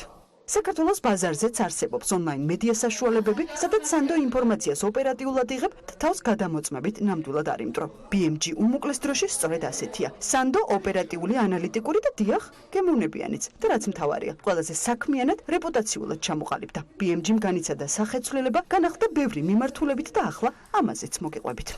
ჩვენი ვებგვერდი BMG უკვე განახლდა და ბევრად უფრო მოქნილი და თანამედროვე გახდა. მიუხედავად ამისა, ვფიქრობ, რომ ჩვენს მომხმარებელს ნავიგაცია არ გაუჭირდება, მეტიც მკითხველს შეიძლება, რომ საკუთარ თავზე მოირგოს საიტი და მისთვის საინტერესო სიახლეები და რუბრიკა გამოიწეროს. ამასთან საინტერესოა ისიც, რომ საიტს დაემატა ახალი ბლოკი, დღის მნიშვნელოვანი სიახლეები, რომელიც გააერთიანებს დღის განმავლობაში ბიზნესსა და ეკონომიკაში მომხდარ ყველა სიახლეს. განახლებული BMG რამდენიმე Facebook Live-ის ერთდროულად ნახვის საშუალებას იძლევა. ამას გარდა სრულიად გამარტივ და საძიებო სისტემა და შეცვლილი ან სახეცვლილი დიზაინი, რომელიც მეტად მორგებული არის მკითხველზე. ამასაც წინასწარ გამოკითხვები უძღოდა. სხვანაირად არც ვმუშაობთ. მნიშვნელოვანი სიახლე, რაც შეგვიძლია გამოვყოთ, არის ჩვენს სისტემაში თეგების ინტეგრაცია, რაც მკითხველს კონკრეტული სტატიებისა თუ პირების მოძიებას კიდევ უფრო გაუმარტივებს. BMG ყოველთვის დატვირთული იყო ვიზუალური მასალით, ხოლო განახლებული ლაივბოქსი მას ერთდროულად რამდენიმე პირდაპირ ეთერისთვის თვალის მიდევნების საშუალებას მისცემს. ყველა სიახლე, რაც ქვეყნის ეკონომიკას და ბიზნესს ეხება თავს იყრის BMG-ს მთავარ გვერდზე. შესაბამისად, აუდიტორია, რომელსაც სანდო ინფორმაციის მიღება სურს ქვეყანაში მიმდინარე პროცესებზე, ბიზნესსა და ეკონომიკაში, ამისთვის გუნდი კვირაში 7 დღე დილის 9 საათიდან გვიან ღამემდე უწყვეტ რეჟიმში მუშაობს. BMG რჩება კვლავ აქტიური სოციალურ ქსელში, ისევე როგორც აქამდე ხდებოდა, ნებისმიერ მომხმარებელს შეუძლია ჩვენ მოგწეროს მათთვის მნიშვნელოვან პრობლემურ თემებზე და ჩვენ აუცილებლად პირდებით ჩვენს მკითხველებს, რომ მათ ხმას მივიტანთ შესაბამის უწყებებამდე. ეკონომიკა, ბიზნესი, საზოგადოება, ფინანსები, ტექნოლოგიები, მსოფლიო. ეს იმ რუბრიკების არასრული ჩამონათვალია, რომელსაც აქ მომუშავე ადამიანები ერთგულ მკითხველებს თავაზობენ. ასე რომ BMG და მისი გუნდი, რომელიც ყველაზე მეტად არის შეყვარებული საქართველოს ეკონომიკაზე, ყოველთვის მზად არის აუდიტორიას, რომელიც გვენდობა, მიაწოდოს ინფორმაცია უკვე მოქნილი და განახლებული ვებპორტალიდან. შეყვარებულები და დამაშვრალი. საგა მოკლედ გამოვიდა სიუჟეტი BMG-ზე, რომელიც ამავე ვებგვერდზე სულ რამდენიმე წუთში განთავსდება. ამას თელარას გარეშეც მიხედავენ, კიდევ ერთი დასტური, იქამდე ჩვენი ვების მთავარი რედაქტორი თავად გვეტყვით, რა დარჩა ნინი ლონგურაშვილის საქმელი BMG-ზე და ცხადია არა მხოლოდ განახლებულზე, რადგან სააგენტო აბსოლუტურად სხვა ტიპის აქტივია, რომელიც ჩვენი გუნდის მიერ არის შექმნილი და იმ ბამბაზისზე ჩვენ ძალიან ბევრ ზედდაშენს ვაკეთებთ და ამაზე მინდა საუბარი. კიდევ ერთხელ დილა მშვიდობის. დილა მშვიდობის, სიუჟეტი საკმაოდ ამომწურავი იყო და ანამაც წარადგინა თითქმის ყველაფერი, მაგრამ მაინც მინდა გამოვყო თეგების სისტემა, რატო არის მნიშვნელოვანი, გარე თეგები რაც გვაქვს, იმიტომ რომ არა მარტო ულიმიტო, ვთქვათ, არქივი ექნება ჩვენს რესპონდენტებს და თავადაც ნახავენ რა უთქვამთ ადრე და ჩვენთვისაც კარგია ხოლმე როცა გავახსენოთ პოლიტიკოსებს, ბიზნესმენებს, რას ამბობდნენ წლების წინ და რას ამბობენ დღეს, არამედ უკვე Google-ის საძიებო სისტემაშიც, როცა ნებისმიერი ინფორმაცია ეხება ეკონომიკას, ბიზნესს და არა მარტო საქართველოზე, ძალიან მარტივად, როცა ვინმეს ექნება სურვილი მოძებნოს, ძალიან მარტივად იპოვის ამას და ყველაზე მთავარი, რაზეც მინდა გავამახვილო ყურადღება, რაზეც სიუჟეტშიც ახსენი, ჩემთვისაც როგორც მკითხველისთვის დღეს ამ მედია ბაზარზე ყველაზე მთავარია ვიპოვო ის რამდენიმე ფავორიტი მედია საშუალება, რომელსაც ვენდობი და დარწმუნებული ვარ, რომ რასაც იქ წავიკითხავ, იქნება სანდო. როგორც მთავარი რედაქტორი, როგორც რიგითი ჟურნალისტი BMG თავს ვდებ, შემიძლია ესე ხმამაღლა ვთქვა, რომ ის რაც BMG-ზე მოხდება არის ყოველთვის სანდო, გადამოწმებული, ჩვენ ხშირად გვაქვს ექსკლუზივები და ამასაც ძალიან ფრთხილად ვეკიდებით, სანამ რამდენიმე წყარო არ გვყავს და ზუსტად არ ვიცი, რომ ეს ინფორმაცია აუცილებლად რამდენიმე დღეში დადასტურდება, მირჩევნია ეს არ დავწეროთ, ვიდრე რაღაც სენსაცია თუ ექსკლუზივის აი ამ რაღაც აი ამ სურვილით, რაც ყველა ჟურნალისტში არის, დავდოთ ისეთი ინფორმაცია, რომელიც შემდეგ არ დადასტურდება, რადგან სანდოობა არის ყველაზე მთავარი მედია ბაზარზე, ასევე რაც მინდა ვთქვა, BMG-ზე ჩვენ არა მარტო ეგრეთ წოდებულ ცხელ ნიუსებს ვთავაზობთ მკითხველებს, არამედ ეკონომიკა და ბიზნესი არის სწორედ ის მიმართულება, სადაც არის ძალიან ბევრი რიცხვი, რიცხვებს ჭირდება სწორი წაკითხვა და არა წვალება, რომელსაც ხშირად გვთავაზობენ ხოლმე განსაკუთრებით პოლიტიკოსები, ეს ეხება ოპოზიციას და ხელისუფლებასაც, ამიტომ BMG არის იმისთვის, რომ ოფიციალური მშრალი სტატისტიკა გაანალიზოს და ის შეფასებები, რაც ხშირად მოდის სხვადასხვა დაინტერესებული მხარეებისგან, არ მივიღოთ ჭეშმარიტება. ბოლო მაგალითად ყველაზე ხშირად მახსოვს ტურიზმთან დაკავშირებული სტატისტიკა, ხელისუფლება ასე აბამდაყურს, ოპოზიცია ასე, ჩვენ ვიჯექით და ვითვლიდით, რამდენად სწორი იყო ის შეფასებები. ამიტომ ანალიზი არის ერთ-ერთი ეს თქვათ მთავარი კოზირი და მიმართულება BMG-ში, რომელსაც ძალიან დიდ ყურადღებას დაუთმობ და კიდევ ერთი განახლებულ BMG-ზე, რაც სიუჟეტშიც არ იყო, მინდა აღვნიშნო, დავამატეთ ცალკე რუბრიკა ბლოგი, რომელიც გააქტიურდება და გვეყოლება ძალიან საინტერესო ავტორები, რომლებიც სხვადასხვა თემებზე, ძირითადად ეკონომიკასა და ბიზნესზე, ტექნოლოგიებზე, ფინანსებზე, თავად კომპეტენტურ და საინტერესო მოსაზრებებს შემოგთავაზებენ.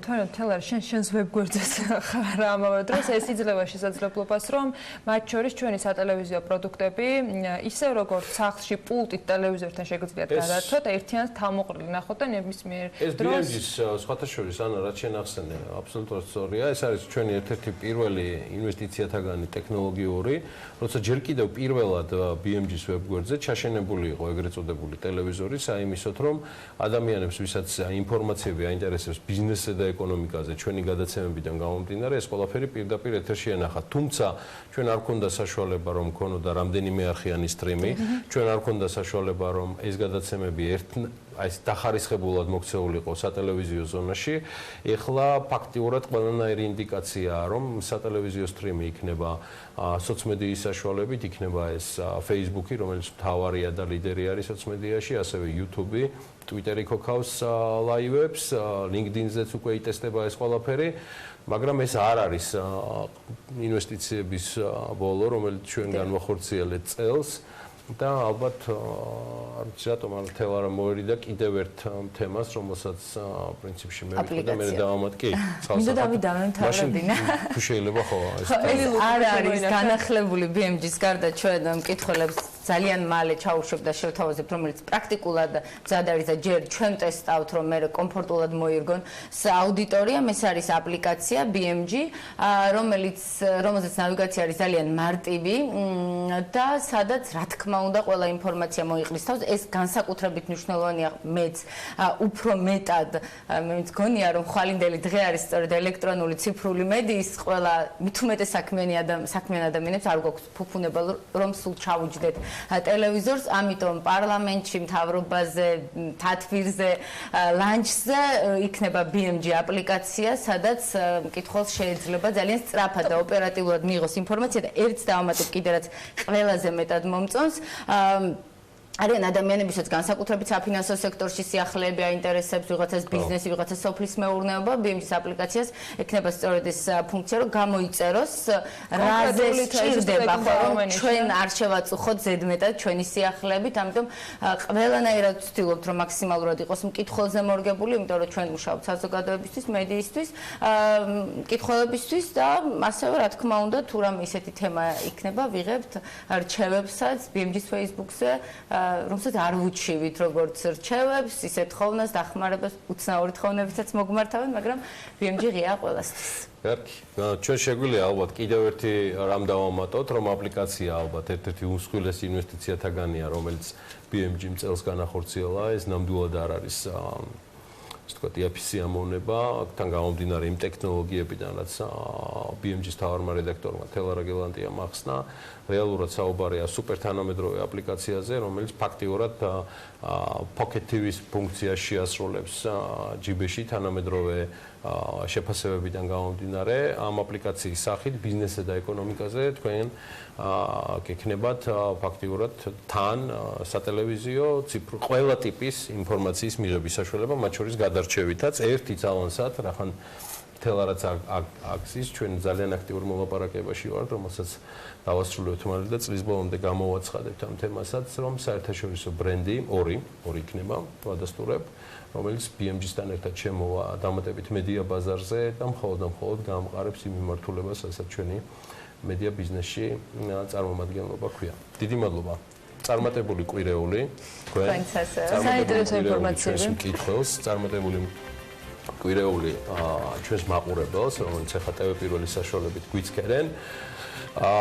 ცირედი პაუზა, დატკბით ვინ დატკბით და ვინ გათბით, ან ზოგადად დაათბეთ მაინც ურთიერთობები, რადგან შემოდგომა შედის ძალაში. ამინდის გრძელვადიანი პროგნოზი იქნება ახლა ეთერში და შემდგომ უკვე საინტერესო თემებზე ძალიან საინტერესო სტუმართან გავაგრძელებთ საუბარს.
დავიწყოთ, თუმცა ჩვენ რა დავიწყოთ, ჩვენ უბრალოდ გიყვებით ამბავს შრომის კოდექსში დაგეგმილი ცვლილებების შესახებ, რომელიც დაიწერა და როგორც შეფასდა. მაგალითად, ბიზნეს ომბუდსმენის აპარატს შრომის კოდექსზე 6 შრომის ინსპექციის კანონზე კი 17 შენიშვნა წინადადება აქვს მომზადებული.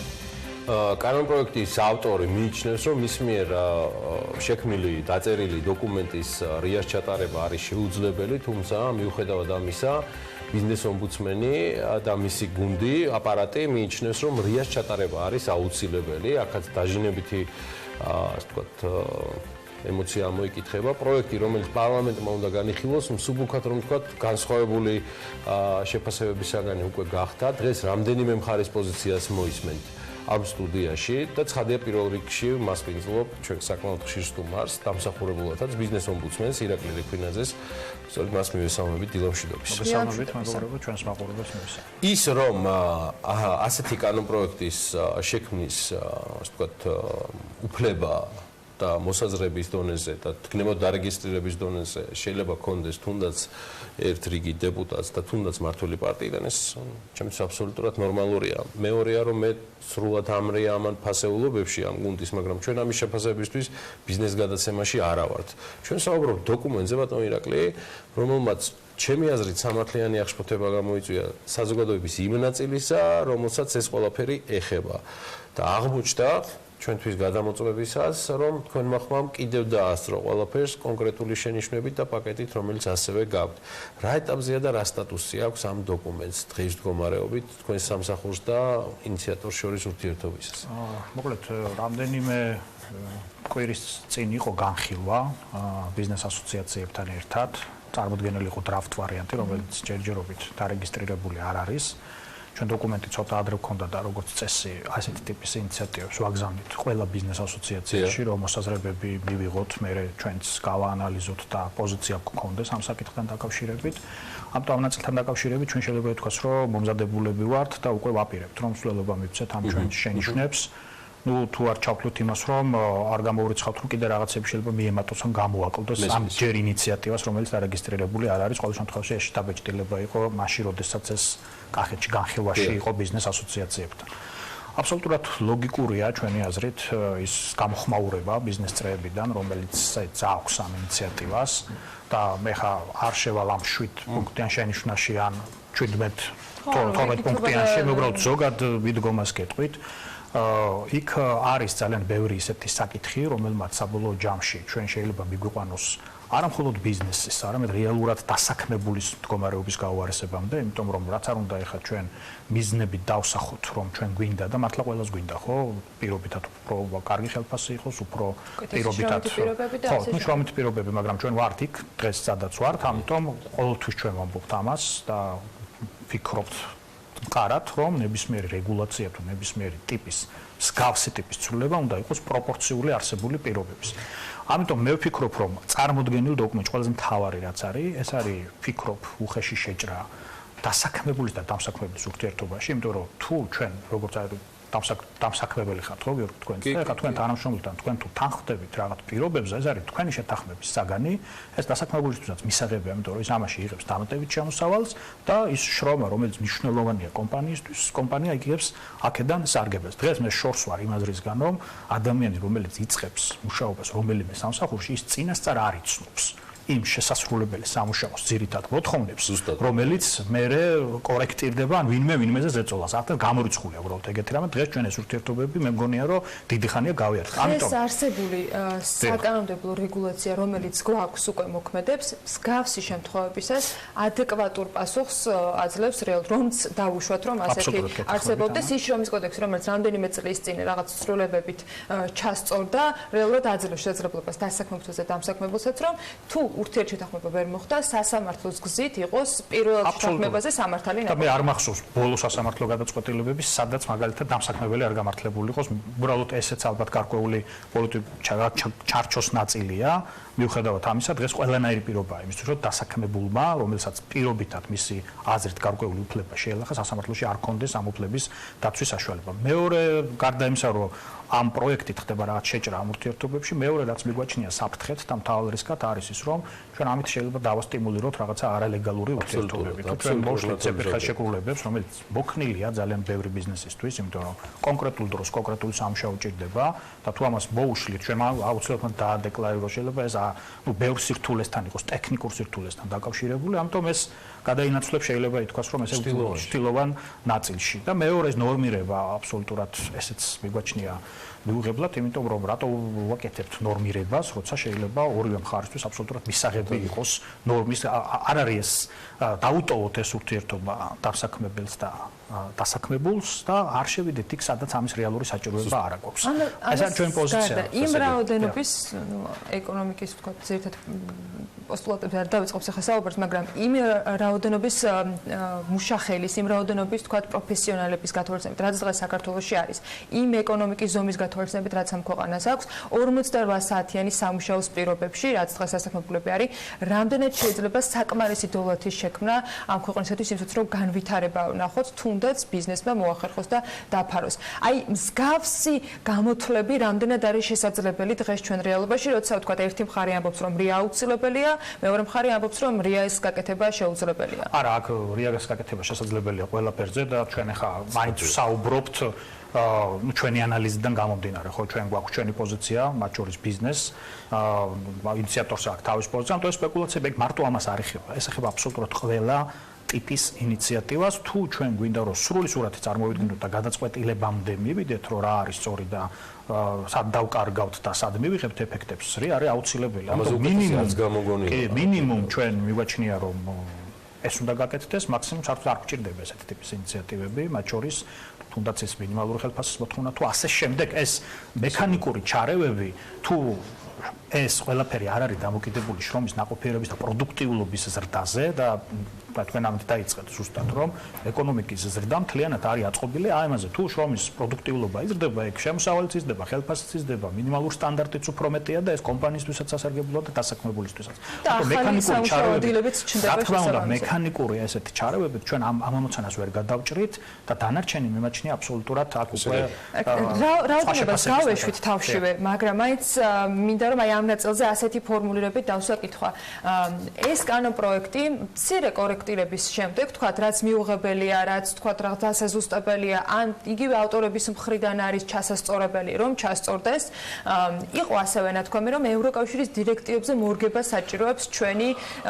საკანონმდებლო ბაზა რომელიც ეხება მათ შორის ინსპექტირების ნაწილს და ზოგადად შრომით ურთიერთობის და უფლებებს თქვენთვის რა მოდელი და რა ფორმულირება იქნება მისაღები და ბიზნესისთვის იმიტომ რომ ეხლა როგორც ბიზნესის ხმასთან ისე გისვამთ კითხვას რას ამბობს ბიზნესი რას ამბობს კერძო სექტორი რომ ერთის მხრივ საქართველოს ვალდებულებები ამ ნაწილში შეასრულოს ღირსეული შრომა იყოს კანონით მათ შორის უზრუნველყოფილი და ამავე დროს პრობლემები არ შეექმნას ბიზნესს რა სჭირდება დღევანდელ საკანონმდებლო ჩარჩოს დამატებით იმისათვის რომ ყველა ეს უფლება იყოს დასაქმებულისთვის და დამსაქმებლისთვის გარანტირებული მე ვფიქრობ ევროკავშირის მოთხოვნების ნაწილი აი ამ დრაფტთან შეიძლება ითქვას რომ ეს პირდაპირ მასში არ არის ეს ცოტა ჩვენ გვინდა რომ უფრო მეტი მივიღოთ ვიდრე დავუშვათ ვინმე ითხოვს ზოგადად სამწუხაროდ არის ტენდენცია ხშირად ვაწყდებით ჩვენ და ამის რევიზიას ვაკეთებთ მე რომ ერთი ევროკავშირის მოთხოვნები და ჩვენ შიდა დოკუმენტებში ან ისეთი ინტერპრეტაციები ან ისეთი ზედმეტი ნაწილებია დადებული რომ ეს უბრალოდ აცდება ევროკავშირის მოთხოვნებს და ბევრი მაგალითი შემიძლია მოგიყვანოთ ამასთან დაკავშირებით იგივე მონიტორინგ მოწყობილობებთან მუშაობის წესი იგივე თამბაქოს კონტროლის შესახებ კანონი და უამრავი სხვა რამ რომელიც შეიძლება აი საერთოდ პირდაპირ მასში არ არის თავარი არის რა ეხლა თუ რამეში ვართ გასაუმჯობესებლები და ამაზე უარს არავინ არ ამბობს ამას სჭირდება კომუნიკაცია არა კომუნიკაციისთვის არამედ სამუშაო პროცესი და არა ის რომ ეხლა მაგალითად იყოს სათქმელად რომ აი ბიზნეს გავაცანით და გამოითქვა მოსაზრებები და გავიარეთ ეგრე არ არის აქ უნდა იყოს სამუშაო პროცესი რომ რა ნაწილში რა შედეგს ვიღებთ და რა ნაწილში შეგვიძლია აღსრულება და რა ნაწილში არ შეგვიძლია აღსრულება რეგულაციები რომ მივიღოთ და აღსრულებაში რო პრობლემა გქონდეს მაშინ არ გვჭირდება ეგეთი რეგულაციები არის ამის მაგალითებიც სამწუხაროდ როდესაც ეს რეგულაცია უფრო მეტია და არაპროპორციულია ვიდრე ჩვენი რეალური გარემო ამიტომ თუ ჩვენ საუბრობთ რომ გვინდა ეკონომიკური ზრდა და გვაქვს საკმაოდ ისეთი კარგი პირობები ხო ბიზნესისთვის ჯერ კიდევ მაგრამ მეორე მხრივ თუ დავამძიმებთ ხარჯიან ნაწილს რაც ამ რეგულაციების ხარჯს უკავშირდება აი ამ ოპერატორებს ჩვენ დავკარგავთ და ეგ არ უნდა დავკარგოთ გვესმის ევროდირექტივები გვესმის ევრორეკომენდაციები ოღონდ ვიყოთ მინიმალისტურები ამ ნაწილში რომ ერთის მხრივ იქაც ვიყოთ გამართულები და მეორეს მხრივ არ დავამძიმოთ ჩვენი ბიზნესი და ეკონომიკა რაც საბოლოო ჯამში პირდაპირ უცხოურ ინვესტიციებზეც ახდენს გავლენას და ახდენს ეკონომიკურ ზრდაზეც და დღეს ჩვენ ყველაზე მეტად რა გვჭირდება მე მგონი ყველანი ამაზე დავხვდებით ბატონო რა ბოლო კითხვა გიშვებთ თქვენმა წინამორბედმა დღეს უკვე პრემიერ-მინისტრმა თავის საპროგრამო სიტყვაში ყველას ძირითადად ბევრი მიმართულებით, მაგრამ ალბათ ორი მიმართულებით დაამახსოვრა თავის საუბარია რომ სიურპრიზები და სიახლეები შემდეგი წლის განმავლობაში ნაკლები იქნება ბიზნესისთვის და მეორე რაც გამოყოფილი იყო ბიზნეს ომბუდსმენის ინსტიტუტის თვისებრივად გაძლიერება. ჩემი კითხვა რა შემდგომარეობს ჩვენ ამ სტუდიაშიც რამდენიმე ვარიანტი ამ ინსტიტუტის გაძლიერებისა გვისაუბრია თქვენ ჩემი დამოკიდებულებაც იცით ამ ინსტიტუტთან დაკავშირებით, მაგრამ ჩემი კითხვა არის ხომ არ ყოფილა ბატონ გიორგი გახარიასთან მას შემდეგ რაც ის უკვე თქვა ჩაერთო პრემიერ-მინისტრის რუტინაში უფრო დეტალური საუბარი ან რაიმე მოდელის მსგავსი უკვე ხო არ იკვეთება და ხო არ სახე იცვალა თქვა რაიმე ძველმა ვარიანტმა. მე გეტყვით რომ ის მესიჯები რაც იყო გაჟღერებული რეგულაციებთან დაკავშირებით და ბიუროკრატიის ეფექტურობასთან დაკავშირებით ეს არის აუცილებელი და ძალიან მნიშვნელოვანი პასუხია ჯერჯერობით დეკლარირებულად, მაგრამ იმ გამოწვევებზე, რომელიც ბიზნესს აქვს და იმედი გვაქვს, რომ ამ ნაწილში ეფექტურობა გაიზრდება.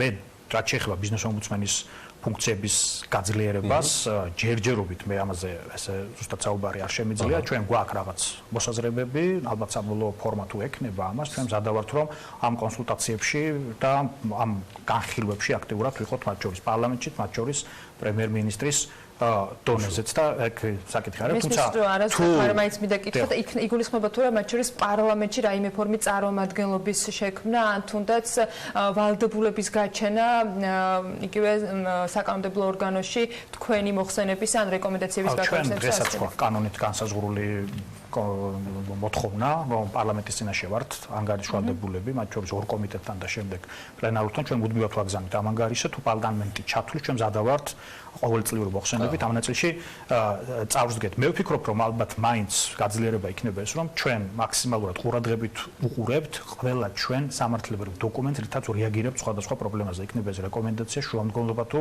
სამართლებრივი დასკვნა. თუ ამ დოკუმენტების ლეგიტიმაცია გაიზრდება, მე ვფიქრობ, ეს მნიშვნელოვანი ბერკეტი იქნება რიგ გადაწყვეტილებზე ზემოქმედებით. ჩვენ წელს გვაქვს დაახლოებით 120-მდე ესეთი დოკუმენტი გაგზავნილი სხვადასხვა უწყებებში, სადაც ჩვენი პოზიციაა დაფიქსირებული სხვადასხვა საკითხებთან მიმართებაში და უმრავლესობა რა თქმა უნდა კონკრეტულია, მაგრამ არის ესეთი სისტემური кейსები. მადლობა, დაველოდოთ რა გადაწყვეტილებას მიიღებს ცენტრალური მთავრობა, ცხადია და აუცილებლად ბიზნეს ომბუდსმენის აპარატთან და ბიზნეს ომბუდსმენთან კოორდინაციით ირაკლი ლექვინაძე ვსტუმრობდა, მადლობა მას და მაინც ადმუშაობენ ადამიანები ყველაზე მეც. თემას გამოვეხმაურებით მსოფლიოს მასშტაბით ეს კვლევა OECD-ის ექსპერტებმა ჩაატარეს, მათ მსოფლიოს 44 ქვეყანა შემოიარეს, დათვალეს ადამიანების სამუშაო და თავისუფალი საათები და როგორც შედეგებიდან გამოიკვეთა, ზოგიერთ ქვეყანაში ადამიანები საერთოდ არ ისვენებენ, ხოლო ზოგან აქტუალურია, მაგალითად ოფისის გარეთ, ან დისტანციაზე მუშაობა, უფრო დეტალურად, როგორია OECD-ის ანგარიში და რომელია ყველაზე მშრომელი ერი და გამრჯეც. მოდი ვნახოთ მარიამ ადამიანის სიუჟეტი.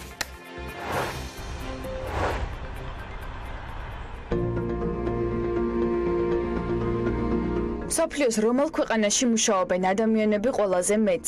კითხვაზე პასუხის გასარკვევად OECD-ის ექსპერტებმა კვლევა ჩაატარეს და 40 ქვეყანაში სამუშაო დრო დაითვალეს. შედეგად კი გამოიკვეთა, რომ საშუალოდ მთელს მსოფლიოში ადამიანები 36 საათს მუშაობენ კვირაში. თუმცა ყველაზე მშრომელები მაინც კოლუმბიაში იყრიან თავს, სადაც კვირაში სამუშაო დრო 47 საათს აჭარბებს. ანუ აქ ბალანსი სამსახურსა და ცხოვრებას შორის დარღვეულია და ადამიანებს ფაქტობრივად არ აქვთ თავისუფალი დრო. შრომელთა რეიტინგში მეორე ადგილს თურქეთი იკავებს 47 საათით კვირაში, თუმცა როგორც ადგილობრივები ამბობენ, მათ თავისუფალი დროც საკმარისად აქვთ სამუშაოს პარალელურად და ამის გამოუკმაყოფილებას არ გამოხატავენ, რადგან დასაქმებულთა უმეტესობა დღეში 14 საათს ოფისის გარეთ ატარებს და ხშირად დისტანციურადაც მუშაობენ. ბევრს მუშაობენ ადამიანები მექსიკაშიც და სამსახურში 45 საათს ატარებენ კვირაში, ანუ გამოდის, რომ ამ ქვეყანაში ადამიანებს დასასვენებლად ჯამში 12 საათი რჩებათ დღეში. სულ ოდნავ ნაკლებ დროს კვირაში 24 საათს ნახევარს ატარებენ შრომაში კოსტა-რიკას მაცხოვრებლები. შრომელების რეიტინგში 5-ში მოხვდა სამხრეთ აფრიკაც, სადაც ადამიანების 44% სამსახურს 42 საათს უთმობს კვირაში. აქ არ აქვს მნიშვნელობა სქესს, შესაძლებლობებსა და ასაკს, რადგან ყველა 15-დან 64 წლამდე მძიმე სამუშაო პროცესშია ჩართული. OECD-ის ანგარიშის თანახმად 42 საათს მუშაობენ ჩილეში და როგორც ადგილობრივები ამბობენ, მათ თავისუფალი დრო არ ყოფნით, რადგან 13 საათი გამოსდით მხოლოდ დასვენება და უმრავლესობა ამას ნეგატიურად აფასებს. რაც შეეხება ისრაელს, არც აქ მუშაობენ ნაკლებს ადამიანები და სამსახურში 40 საათს ატარებენ. ეს მაჩვენებელი კი წლიურად 1910 საათი გამოდის, ამიტომ დასაქმებულებს მხოლოდ 13 საათი აქვთ თავისუფალი. ხანგრძლივი სამუშაო კვირა აქვთ პოლონეთში მომუშავე პირებსაც და ის 39 საათია. ამიტომაც კვლევაში მას მერვე ადგილი უჭირავს, ხოლო ბოლო ორ პოზიციას უნგრეთი და ბრაზილია ინაწილებენ, სადაც კვირაში დაახლოებით 39 საათს ატარებენ სამსახურში.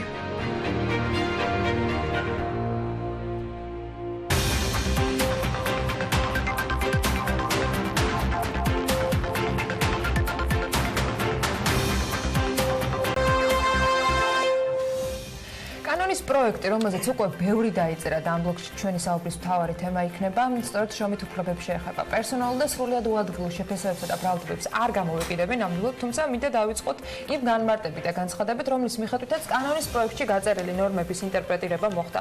მაგალითად, ერთ-ერთი განმარტების მიხედვით არ იკრძალება დასაქმებულისათვის ერთზე მეტ დამსაქმებელთან შრომითი ურთიერთობა. ასევე რეგულაციის საფუძველზე დასაქმებულს შესაძლებლობა ექნება უარი განაცხადოს ზეგანაკვთური სამუშაოს შესრულებაზე თუ მისი ოდენობა დადგენილ ნორმას აღემატება და ასე შემდეგ. ვიდრე ყველას ჩამოთვლით, მოდით მივყვეთ ნაწილ-ნაწილ და განხილვას გავაგრძელებთ იურისტთან დავით კლდიაშვილთან, რომელიც საქმიანი დილის ეთერში შემოგვიერთდა და ვისაუბრებთ ბექაბაციკაძესთან ერთად ათუთილამშვიდობისა. მადლობა ამით რომ ხართ ჩვენთან ერთად. შრომის კოდექსი და შრომითი ინსპექციის კანონი, რომელიც განხილვის თემა არის ბოლო რამდენიმე დღე აქტიურად და მანამდე იყო დისკუსია ბიზნესის წარმომადგენლებთან და ასე შემდეგ და ბევრი ბრალდება მოვისმინეთ მედიის მისამართით, რომ ხდება ინტერპრეტირება და რამდენიმე კიდეც წავიკითხე. ვიცი რომ ორივეს გაეცანი დეტალურად. შენთვის რა იყო პრობლემური? სად ხდება ინტერპრეტირება და რა შესაძლებლობებს იძლევა ეს კანონი? ვიდრე პუნქტობრივ ნაწილზე გადავართ, რეზიუმირებით მინდა დავიწყოთ, რას გვიუმჯობესებს ის პროექტი, რომელიც პარლამენტში უნდა დარეგისტრირდეს სავარაუდოდ ინფორმით როგორც არის. გვიუმჯობესებს, რა თქმა უნდა, ცალსახად არ შეიძლება ვთქვათ, რომ ყველა ის ცვლილება, რომელიც შემოთავაზებულია, ნეგატიური ხასიათისაა, ხო? მაგრამ არ შეიძლება ვთქვათ, რომ ეს არის ის კანონის პროექტი და ის კანონი, რომელიც უფლებებს ცალსახად გააუმჯობესებს და ზოგადად შრომით, ასე ვთქვათ, ბაზარს გააჯანსაღებს. მოკლე რემარკასავით მინდა დასაწყისში გავაკეთო, რომ თავარი პრობლემა, რაც ჩვენ ვერ გავიაზრეთ, არის ის, რომ გონია, რომ შესაძლებელია რაღაცა კოტმა კანონმა გააუმჯობესოს შრომით ბაზრის სიტუაცია და მარტივ მაგალითს მოგიყვანთ 2004 წლამდე სანამ ახალი კანონი იქნებოდა მიღებული არსებობდა შრომის კოდექსი რომელიც 90-იანი წლების ბოლომდე მოქმედებდა და თუ კი მას შეადარებთ დღევანდელ შრომის კოდექსს გაცილებით უფრო მაღალ სტანდარტებს და ფურცელზე უფრო ლამაზად გამოიყურებოდა ყველა ის უფლება რაც მინიჭებული ქონდა დასაქმებულს მაგრამ ყველა შეთანხმებით არავით არის შრომის კარგი პირობები არ იყო 90-იან წლებში და გაცილებით კარგი პირობებია დღეს ვიდრე იყო მაშინ. ანუ ამით რას მინდა ხაზი გაუსვა, რომ მხოლოდ კანონი, როდესაც ეხება შრომას საქმე და შრომა თავისუფლად ეკონომიკის ცალსახა შემადგენელი ნაწილია, მხოლოდ კანონი არ აუმჯობესებს. ეს არის ზოგადი შეფასება ამ კანონის პროექტის მიმართ, როდესაც ჩვენ თავარ პრობლემაზე, იმაზე რომ ეკონომიკურის დაგვაქვს მცირე, არ აქვს დასაქმებულებს არჩევანი, ანუ ბევრი შემოთავაზება, ბევრი ოფერი ამაზე ზრუნვის ნაცვლად ვცდილობთ რომ გარკვეული მუხლების, ორაზროვანი, ბუნდოვანი მუხლების შემოტანით თითქოს რაღაც დადებით შედეგს მივაღწევთ. დავით, ანამ რაც ახსენა თქვა ინტერპრეტაციის ნაწილში თქვა ის რომ ერთზე მეტ სამსახურში ეზღუდება თქვა მუშაობა ადამიანებს და ეს იყო ეს წარმოშენილი ინტერპრეტაცია იყო მედიის მხრიდან. კანონში წერია რომ 48 საათიანი სამუშაო შემდეგ არის ზეგანაკვეთური და ამის იქით ასე თქვა შეზღუდულია თქვა ზოგიერთ პროფესიაში მათ შორის და ზოგადად მოიცავს ხო?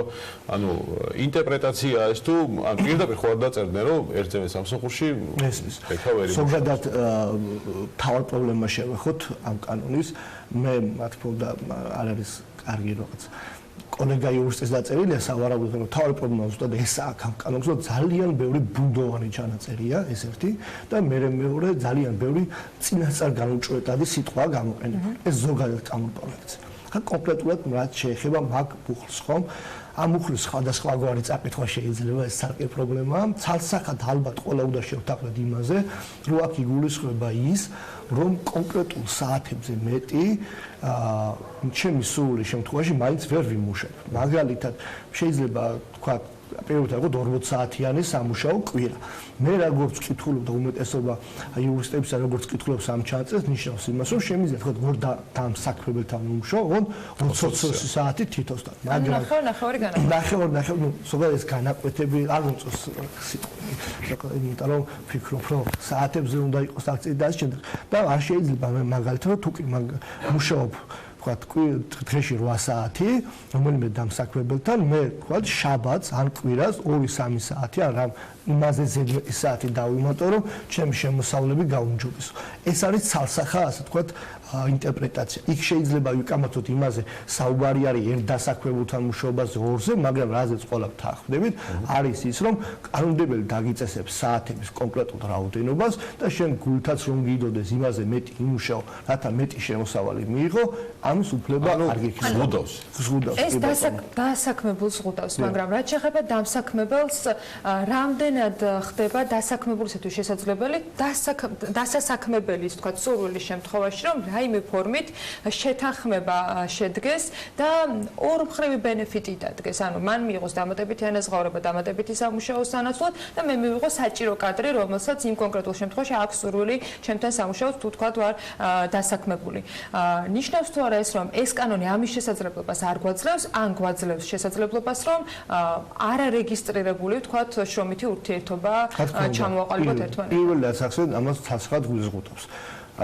შემოდის ხარეთ ავტონომიურ ნებაში, ეს რეალურად გარკვეულწილად მანამდეც პირველი ტალღაცვლებისა, რომელიც 2003 წელს თუ წელი არ მეცნო, უკვე გარკვეულად შეზღუდვა, ეს უკვე და ახალი კანონპროექტი ცალსახად. ანუ რაც უნდა შეთანხმდეთ მხარეები, ანუ შეიძლება რომ ბათილად გამოცხადეს შრომითი ინსპექციის მიერ გადამოწმებულ დოკუმენტის მე ვფიქრობ, რომ არა ბათილობაზე, ну, საერთი ბათილობა მეორე ხრი იქნება დაჯარიმების ცალსახად არ დაჯარიმდება დასაქმებული, მაგრამ რიცი გადავა დამსაქმებულის მხარეს. აქ სავარაუდოდ იქნება, რა თქმა უნდა, გვერდის აუცილებლობები, იგივე რომ მაგალითად მხარეები შეეცადონ, რომ არა შრომითი ხელშეკრულებები გააფორმონ, არამედ სამსახურებრივი ან მომსახურების ხელშეკრულებები და პირიქით ეს უბიძგებს იმას, რომ ურთიერთობები შრომით სამართლებრივიდან, ანუ რაც უფრო მეტად დაცულია, შრომით სამართლებრივი ურთიერთობა გადავიდეს მომსახურებაზე და მომსახურება ნაკლებად დაცული აქვს, მომსახურება არ ჩვეულებას ითვალისწინებს არც სხვა არავითარ ბენეფიტებს. ანუ გარკვეულწილად ეს უბიძგებს. გაუარესებული კონტრაქტები შეგვიძლია გაუარესებული კონტრაქტი ვერი შრომითი კონტრაქტი გაუარესებული ვერ იქნება. შეცვლილი სამართლებრივი ურთიერთობები. ანუ იქ რაც არის, ასე ვთქვათ, დამახასიათებელი შრომის სამართლებრივი ურთიერთობის რაც გარემოები მათ გვერდზე გადავდებთ და შევეცდებით, რომ სამსახურებრივი მომსახურების ხელშეკრულებები გავაფორმოთ, ვიდრე შრომითი. რადგან ამ იურიდიულ ნაწილს გავყავით, მაშინ ეს კითხვა უნდა დავუშვათ. დღესაც რეალურად თუ კი სამართლომდე მიდის საქმე, რაც არ უნდა ეწეროს კონტრაქტში, მაინც შესაბამისი კანონმდებლობით ხდება განხილვა. კონკრეტულად შრომის ეხება. ანუ შრომითი კანონმდებლობა არის კანონმდებლობის გამონაკლისის სახე, სადაც საუბარია იმაზე, რომ კანონში მითითებულზე უფრო კანონში მითითებულზეა განსხვავებული პირობები არ შეიძლება კონტრაქტით დარეგულირდეს. სხვა სამართლებრივ ურთიერთობებში სხვა წესი მოქმედებს. შრომითი ასეა. რაც წერია კანონში, იმაზე განსხვავებულს კონტრაქტში ვერ გაითვალისწინებ. ანუ მე როგორც პოტენციალურად დამსაქმებელმა მომავალ დამსაქმებელს რომ შევთანხმდე კვირაში 6 დღიან სამუშაო განრიგზე, თუნდაც დღეში 10 საათიანი სამუშაო გრაფიკით და შემდეგ მე რაღაცა 1 თვის შემდეგ გადავწყვიტა რომ ამასთან დაკავშირებით ვიდეო სასამართლოში, ეს დამსაქმებელთვის ძალიან დიდ რისკს შეიცავს და შესაძლოა გახდეს დაჯარიმების საფუძველი. რა თქმა უნდა, იმიტომ რომ ცალსახად, ანუ ყველაზე მნიშვნელოვანი, ანუ ადრეც იყო ეს პრინციპი შრომით სამართლებრივ ურთიერთობებში, მაგრამ ახლა ხაზგასმით შემოდის, რომ ნებისმიერი სავარაუდო კანონდარღვევის მტკიცების ტვირთი, რომ დაარღვია არ დაარღვია, მთლიანად ტვირთი გადასული არის დამსაქმებელზე რა. ნუ ეგ ისეთ ასე იყო დღევანდელი შრომის კოდექსში. რა თქმა უნდა, და კიდევ უფრო ხაზი ესმება, თქო, აღნიშნულ ადრეც ასე იყო სასამართლო პრაქტიკაც ესეთი იყო რა. მაგრამ ამან კიდევ უფრო ხაზი ესმება და რა მინდა თქვა, რომ თუ მაგალითად მხარეები შევთანხმდით, კი ხელი მოვაწერი, მე დასაქმებულა, ეს არაფერს არ ნიშნავს და ამით არ გამოირიცხება დამსაქმებლის პასუხისმგებლობა, რომ მან დაარღვია შრომის კოდექსი. აქ ყველაზე მნიშვნელოვანი ისაა, რომ საბოლოო ჯამში შეიძლება ამით ხეირი მიიღოს ბიუჯეტმა.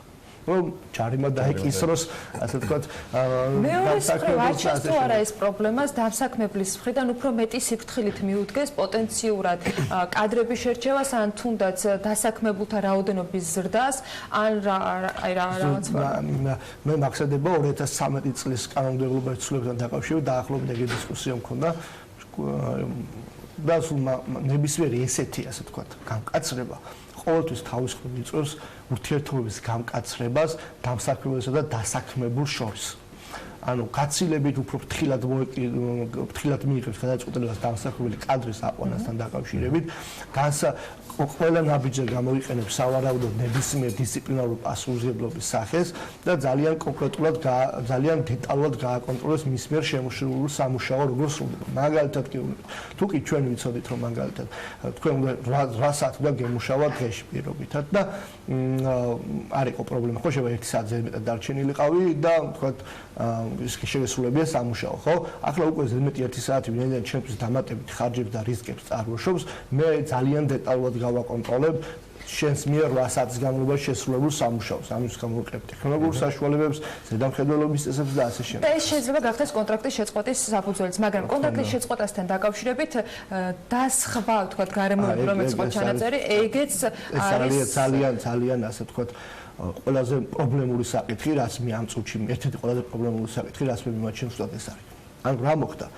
ნებისმიერი ასეთი დაშვება, რომელიც წინასწარ ანუ რა არის ეს კანონმდებლობას, რომ შრომითი ურთიერთობა არის შრომითი თანაცხოვრება და შეუძლებელია ყველაფერი ამომწურავად განსაზღვროს წინასწარ. სასამართლო ზუსტად ამისთვის არსებობს, როდესაც იყოს სხვა ობიექტური გარემოება, ზუსტად სასამართლო შეეფასებინა, ან ვინმე შეუძლია თქვას, რომ ის ფლობს ისეთ ცოდნას, ისეთ გამოცდილებას და ისეთ წინასწარმეტყველურ ნიჭს, რომ ზუსტად თქვას, რა შეიძლება მოხდეს შრომით ურთიერთობაში. ვინც ამ უხს იღებს, მას პრეტენზია აქვს ზუსტად ამაზე. შესაბამისად გამოდის, რომ აბსოლუტურად ძალიან ჩაკეტილი ხდება ეს ურთიერთობა, სასამართლოს როლი მთლიანად გამოირიცხება და მეორეს რა მნიშვნელოვანია, ესეთი პირობითად ზოგადი ჩანაწერი ხო იყო ამოღებული დამსაქმებლის მხრიდან. დასაქმებულის სასარგებლოდ ძალიან ბევრი გაუჭვეტადი, ასე ვთქვათ, მაგალითად ხელი, როდესაც არის საუბარი იმაზე, რომ ხელი შეუწყოს, ვისაც წყდება სამართლებელი ურთიერთობა შრომითი, ან ვთქვათ სტაჟიოთან ასე შემდეგ, წერილი რომ ხელი შეუწყოს მას სამსახურის, ვთქვათ, ახალი შრომის კონტრაქტის გაფორმებაში და ასე შემდეგ. რაც ნიშნავს ხელი შეუწყოს, ძალიან ზოგადი ფრაზაა და ბევრგვარი ინტერპრეტაცია შეიძლება ამას ჰქონდეს.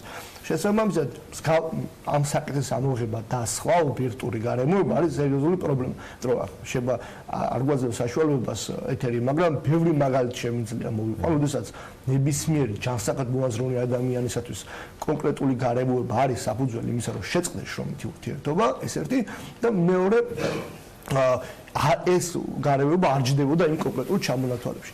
კიდევ ერთი საკითხი და უცებ მე როგორც უსმენდი ძალიან ხშირად ამ თემაზე გამართულ დებატებს და ამაზე არ იყო ყურადღება გამახვილებული ერთიანი სტანდარტის და დადგენა ყველა დამსაქმებლის მიმართ. ეს არის ძალიან ცუდი. დამსაქმებლის და ამავე დროს სხვადასხვა სამსახურების მიმართ. აი მარტივ მაგალითი შემიძლია გითხრათ, რომ შემოთავაზებული კანონპროექტის თანახმად ნებისმიერი დამსაქმებელი ვალდებულია ყოველდღიურ, ანუ ყოველთვის აწარმოოს ელექტრონული ან მატერიალური სახის ჟურნალი თითოეული თანამშრომლის მიერ დღის განმავლობაში ნამუშევარი საათების, ასე ვთქვათ, შესახებ, ხო? შეიძლება იმ სამსახურებს რაც ეწოდებული ტურნიკეტი ხდება შესვლა გამოსვლა ადვილიეს და ელექტრონულად წარმოვიდგინეთ პატარა მაღაზია სადაც 2-3 დასაქმებული ყავს და იჯდეს ვიღაცა ჟურნალით და სამსახურის დაწყებაზე ან შესვენებაზე გასვლაზე ხელი აწერილოს რომ აი ამ საათზე გავედი ამ საათზე შემოვედი მაგდროს იდენტიფიცირებაც რთული იგივე ტურნიკეტების შემთხვევაში იმიტომ რომ რეალურად პრობლემასაც ხდება ზუსტად ამის კომპიუტერი არალოგიკური ძალიან ბევრი ბიუროკრატია შემოდის რომელიც ფორმალურ საფუძველს იძლევა იმისა რომ აი მაგას შეიძლება კიდევ ვინაიდან ამომწურავად ითხოვს განსაზღვრავს კანონი რა შემთხვევაში შეიძლება შეწყდეს შრომითი ხელშეკრულება გამოდის რომ შრომითი ხელშეკრულებები უნდა იყოს რამოდენიმე ათეული გვერდის რომ დამსაქმებელმა წინასწარ განსაზღვროს რა შეიძლება იყოს უხეში დარღვევა. აქეთი მაგალითი მახსენდება ხოლმე ამერიკული კომპანიის იყო, როდესაც დასაქმებლებმა გადაწყვიტეს, რომ ის რაც შრომით ხელშეკრულებაში არ ეწერა, არ შეესრულებდა და მთელი დღის განმავლობაში სამსახურში არავის სატელეფონო ზარებს არ პასუხობდა, იმიტომ რომ არც ერთი შრომით ხელშეკრულებაში ტელეფონის პასუხი არ შედიოდა. აი ამ დონეზე გაწერილი შრომითი ხელშეკრულებები სავალდებულო იქნება. დასაქმებულს რა შესაძლებლობას აძლევს, რომ იყოს მეტად დაცული, იმიტომ ჩვენ შეიძლება გამოდის ისე, რომ დამსაქმებლის თქვა უფლებები იზღუდება მხოლოდ, თუმცა ფაქტია, რომ დასაქმებულსაც შეიძლება გაჩნდეს პრობლემები. ამაზე საუბრობთ, ყველას გვაუწყდება სასამართლო პრაქტიკა. თქვენ თუ სასამართლო პრაქტიკას გადახედავთ, ყველა ბუნდოვანი ჩანაწერი, ყველა სათუო საკითხი წყდება დასაქმებულის სასარგებლოდ. დაახლოებით 2010 წლიდან გავიხსენებ, კეთილი გადაიხარა სასამართლო დასაქმებულის ხარისხს. და მხოლოდ მარტო სასამართლო გადაწყვეტილების საფუძველზე უწევდათ ძალიან კაცი ხელშეკრულებების შედგენა. ანუ თქვენ წარმოვიდგინეთ, რომ კონკრეტულად ნებისმიერ, ასე ვთქვათ, დამსაქმებელს ბრუნ 1000 ლარი აქვს თუ მილიონი ლარი მოუწევს ერთი და იგივე დონის, ერთი და იგივე შინაარსის შრომითი ხელშეკრულების შედგენა. დავით, დამსაქმებლების ნაწილზე თქვა ვისაუბრეთ, რომ ეს მძიმდება და ამ შემდეგ, მაგრამ აი დასაქმებულების ერთ რამეზე შეგვიძლია შევეთანხმდეთ, რომ ქვეყანაში არის სამუშაო ადგილების სიმცირე, არის ხელფასი, ანუ დაბალი ანაზღაურების პრობლემა, მაგრამ ეს იმის ბრალი არ არის, რომ შრომის კანონმდებლობა გვაქვს ცუდი. ზოგი ფიქრობს, რომ ხო, ზოგი შეიძლება ფიქრობს, მაგრამ აი ამ ნაწილში დასაქმებულებისთვის რეალურად იქიდან გამომდინარე, რომ ეს მთელი ეს კანონპროექტი შეისწავლე დასაქმებულის მართლაც ეს არის ძირითადად ჩემი პირადი შეფასებით, ეს არის შვებულებასთან დაკავშირებული საკითხები, როდესაც გარკვეულ იგივე ამდენი ხანი იყო, თქვათ, ჭობისაგან დღეს ასახად იწება, რომ მამასაც თუ მას შვილი შეუძლია. ეს ძალიან მნიშვნელოვანი საკითხია, კიდევ რომ შემოთავაზებული კანონპროექტით, რაც მოსასმენად კარგია, ეგრეთ წოდებული დეკრეტული ანაზღაურების შემთხვევაში დედას სახელმწიფოს ვალდებულებას, რომ დედას თავისი ხელფასის 80% გადაუხადოს. მოსასმენად არის ძალიან კარგი, მეც მივესალმები, ეს ძალიან მნიშვნელოვანია ქალთა შრომისათვის, იგივე ქალთა და მამაკაცთა თანასწორობისათვის და ასე შემდეგ, მაგრამ ვერსად ვერ ვნახე, მით უმეტეს პარლამენტის წევრსაც ვკითხე, არსებობს თუ არა ამის ეკონომიკური გათვლა. ანუ შეუძლია თუ არა ბიუჯეტს ეს ხარჯი, ანუ იმის დათვლილი აქვს თუ არა პირველ რიგში ეს და მაგაზე მივიღეთ პასუხი სხვათა შორის, რომ რიას გაკეთება ამ კანონპროექტთან დაკავშირებით შეუძლებელია, მაშინ როცა იგივე ეკონომიკის სამინისტრო იქნებოდა ბიზნეს ომბუდსმენის აპარატი, დაჟინებით მოითხოვნა, რომ რია უნდა გაკეთდეს და მხოლოდ ამის შემდეგ შეიძლება ამაზე ეს ყველაზე მნიშვნელოვანი, ანუ ფინანსურისა, გარდა გლობალურისა, ასეთ გლობალურად შეგვიძლია ვიმჯეროთ, არის კონკრეტულ ციფრებზე ამ კანონში საუბარი, ხო?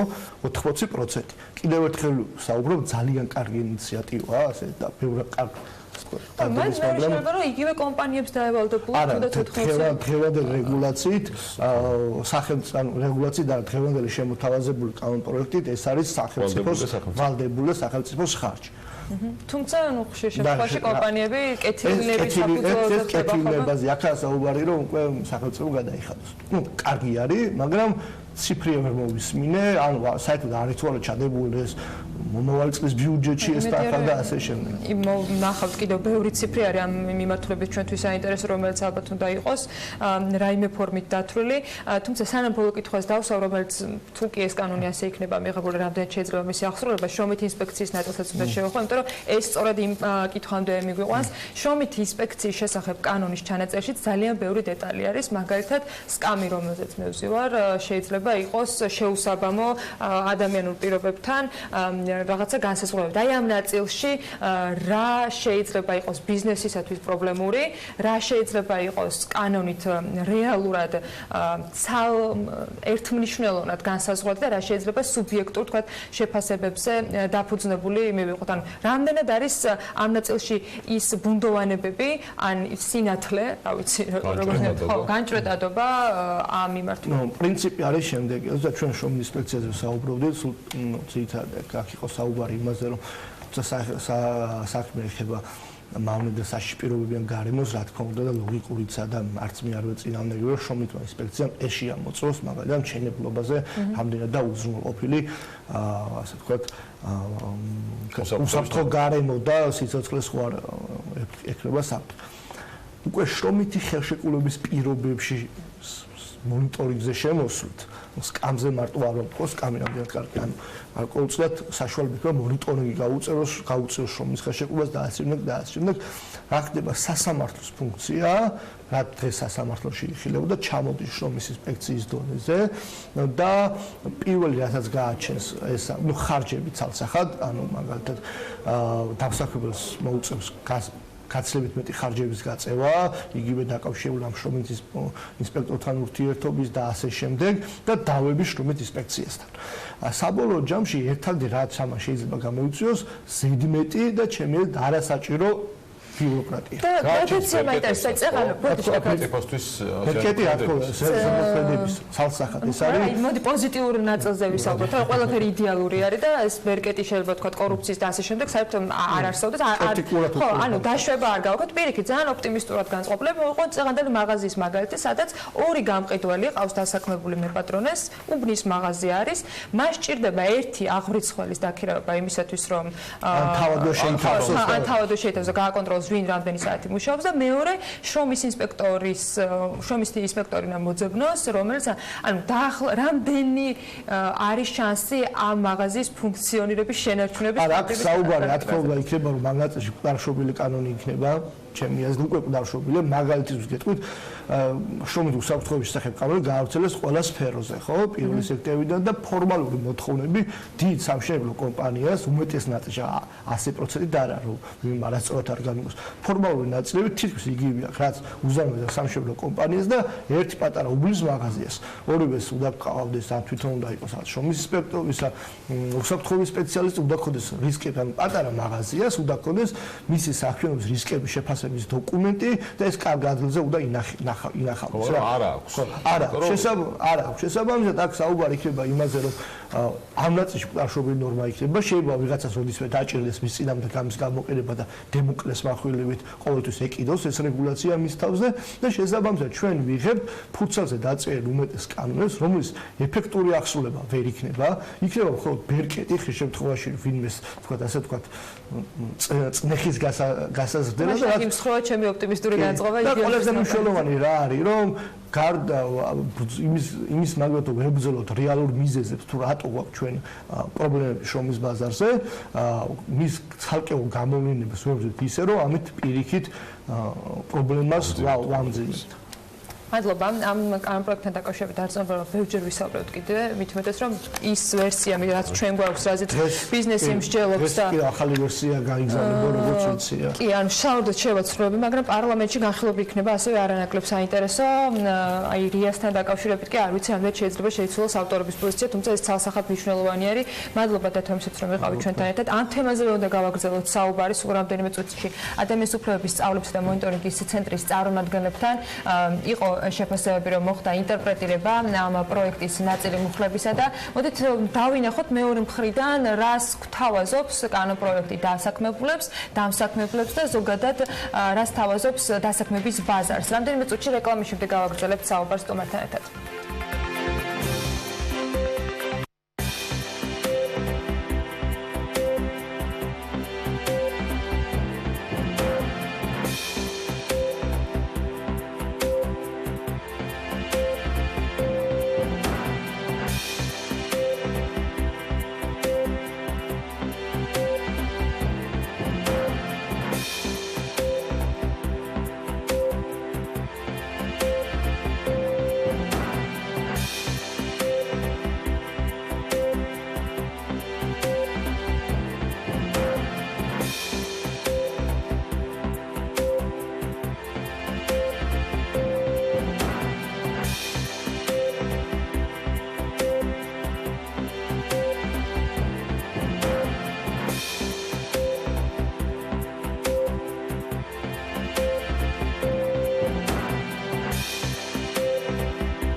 არც უმსხვილესი ბიზნეს ასოციაციის, არც ბიზნესამბუდსმენის და არც სავარაუდო ჩვენი წინასწომრის პოზიციებს არ იზიარებენ ადამიანის უფლებების სწავლებისა და მონიტორინგის ცენტრში. გაზიარებულია თუ არა ორგანიზაციის მხრიდან, მათ შორის ეკონომიკის სამინისტროს მოთხოვნა, რომ კანონპროექტი საჭიროებს რიას. ამ კითხვით დავიწყებთ საუბარს დილა გვიშიანთან, რომელიც ადამიანის უფლებების სწავლებისა და მონიტორინგის ცენტრის იურისტია.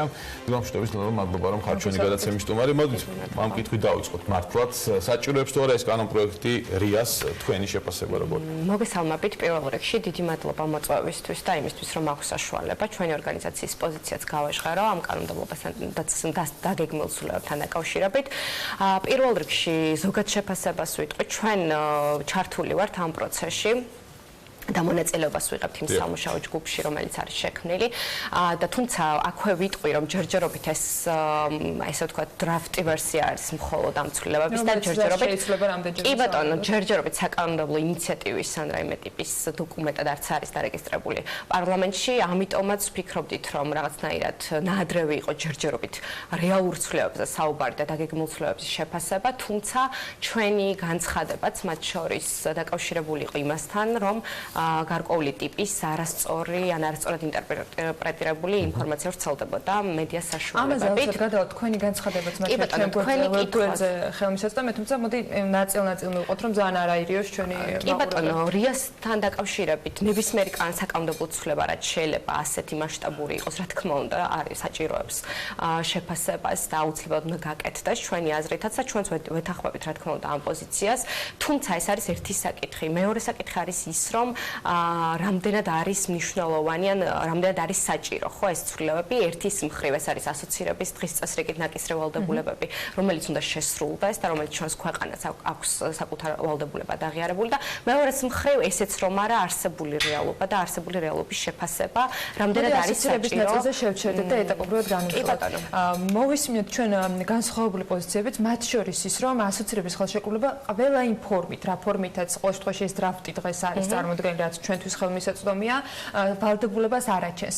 რას გთხოვს ასოცირების ხელშეკრულება და სად გადის ზღვარი ასოცირების ხელშეკრულების შესაბამისად ვალდებულების შემოტანაში კანონის ფორმით და რა შეიძლება იყოს გადამეტებული თქვენი შეფასებით? მოკლედ, ჩვენი ამოსავალიც, რა თქმა უნდა, რომელიც ორგანიზაციის, რომელიც წლებია შრომის უფლებაზე მუშაობს და პრინციპში ჩვენ გვაქვს პრეტენზია, რომ ვიცით ყველა ის პრობლემა, რაც სხვადასხვა სექტორში განსაკუთრებით ორ ძირითად სექტორში არის მომსახურების სფერო და მეორეს მხრივ მძიმე მრეწველობა, აქ არსებულ დასაქმების ადგილებზე, ასე ვთქვათ, რა პრობლემები არსებობს, ამასთან დაკავშირებით ჩვენ გვაქვს გარკვეული ტიპის ინფორმაცია და ეს არაერთი კვლევით არის დადასტურებული. ჩვენი ამოსავალი ამ ცვლილებებთან დაკავშირებით და მის შეფასებისას არ არის მხოლოდ ასოცირებით ნაკისრევი ვალდებულებების შესრულების საკითხი. მეორეს მხრივ ეს არის თვითონ საჭიროება იმისათვის, რომ შრომის კოდექსმა და შრომის ინსპექტირების მექანიზმმა დაიცვას და შეძლოს უფრო სწორად დასაქმებულების უფლებების დაცვა. აი, ამ ნაწილს რაც ამ გამოწვევებს პასუხობს და ის ნაწილები, რაც თქვენი განცხადებაში იყო მიღებული და გამოხმაურება მოყვა. ხო, აი ძალიან შრომის კოდექსშია, ანუ როდესაც სამუშაო ადგილზე არაღირსეულ პირობებზე საუბრობთ, შრომის კოდექსშია პრობლემა. არა მხოლოდ, თუმცა არის რა თქმა უნდა შორის არის ერთის მხრივ საკანონმდებლო მექანიზმის არარსებობა, ხშირ შემთხვევაში არის პრობლემა და მეორეს მხრივ ახსრულებითი მექანიზმების არარსებობა. და გულისხმობ ამ შემთხვევაში ინსპექტირების მექანიზმს, რომელიც შეიძლება იყოს მაკონტროლებელი ორგანო და თქვენი წინა გამოსვლელი საუბრობდა სასამართლოს მხრიდან ფუნქციების შეთავსებაზე, რაზეც რა თქმა უნდა ვერ დავეთანხმებით, რამდენადაც აქ ძალიან მარტივად არის საქმე. ხო, ეს არის ხელისუფლების დანაწილების პრინციპიდან გამომდინარე, რომ სასამართლო საკუთარ ფუნქციების ფარგლებში რჩება და ისევე როგორც სხვა ბევრი ინსპექცია, რომელიც გვაქვს ქვეყანაში, შრომის ინსპექციაც იქნება ერთ-ერთი მაკონტროლებელი ორგანო. შრომის დაკავშირებით, ანუ აი ჩვენ იმიტომ იყო ნახსენები, ალბათ თუ სრულად მოვისმენთ, რომ ბუნდოვანება ჩნდება, ბუნდოვანი არის ბევრი ნორმა და შესაძლოა სასამართლოს ფუნქცია ამ კონტექსტში იყო ნათქვამი, რომ მოხდეს მერე განსჯა იმის რამდენად იყო არგუმენტირებული, თქვათ შრომის ინსპექტორის შენიშვნა იქნება ეს თუ შემდეგ ამას მოყოლილი თქვათ საჯარიმო ფორმა ან ასე შემდეგ.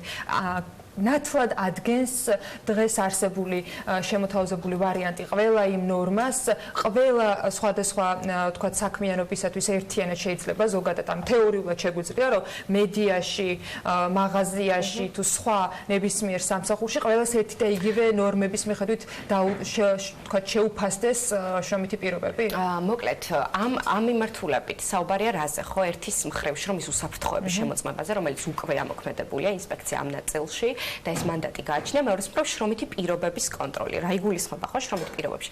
შრომით პირობებში არაფერი არ იგულისხმება იმაზე მეტი, ვიდრე დამსაქმებელს არ აქვს შრომის კოდექსით ნაკისრი. და შესაძლოა ზოგიერთი დღევანდელი შრომის კოდექსის პირობებში. ეს იქნება სამუშაო დროის საკითხები, დისკრიმინაციის აკრძალვა მაგალითად, შვებულების საკითხი, დეკრეტული შვებულების მიცემის ვალდებულება და ასე შემდეგ, რომელსაც შრომის კოდექსი უდგენს დამსაქმებელს. შრომის კოდექსი არის მინიმალური სტანდარტი და ერთი ძალიან მნიშვნელოვანი საკითხი, რაც მინდა ვთქვა, არის ის, რომ შრომის კოდექსი არის დასაქმებულთა უფლებების დაცვისთვის. და რატო ხო? იმიტომ რომ შრომითი ურთიერთობა არ არის თანასწორი ურთიერთობა. აქ ყოველთვის ყავს სუბორდინირებული მხარე, ანუ ერთი არის ძლიერი მხარე და მეორე სუსტი. სწორედ იმისთვის, რომ დომინანტმა მხარემ არ გამოიყენოს რაიმე ბოროტად, ხო, მაგალითად არ მისცეს შვებულება, არ მისცეს ხელფასი, რაც ხშირია, ძალიან ხშირია პრაქტიკაში და ჩვენ ყავს ესეთი ბენეფიციარებიც, რომლებიც ითხოვენ მაგალითად სასამართლოს ძალით შვებულების მიღება, ანუ იგივე ხელფასის ანაზღაურებას, ან ასე შემდეგ, ხო? სწორედ ამის კონტროლზეა საუბარი. ახლა ეს როარ მინდა რომ ყველა ნაწილზე მოვასწრო და მათ შორის თქვენც მოგეცეთ საშუალება რომ გარდა განცხადებისა სატელევიზიო განმარტებაც გააკეთოთ იმ ნორმებზე, რომელიც განცხადებაში იყო აღწერილი. აი ჩვენ წაღამს საუბრობდით რომ შრომის განახლებული ვერსიით, რომელზეც მსჯელობა უნდა დაიწყოს პარლამენტში, 40 საათიანი სამუშაოს შესრულებისას პლუს 8 საათი შეიძლება იყოს ზეგანაკვეთური, შემდეგ უკვე დამსაქმებელს აღარ ექნება შესაძლებლობა რომ აიყვანოს კადრი, ანუ მე როგორც დასასაქმებელი შემეძლება თუ არა რომ სხვა სამსახურიც ვიშოვო, თუ კი მაქვს ერთი სამსახური, რომელიც ჩავთვალოთ რომ 48 საათიან სამუშაო განრიგს მოითხოვს. მე მაქვს სურვილი იმის რომ დამატებით თქვათ მქონდეს სამუშაო და შესაბამისად დანაზღაურება.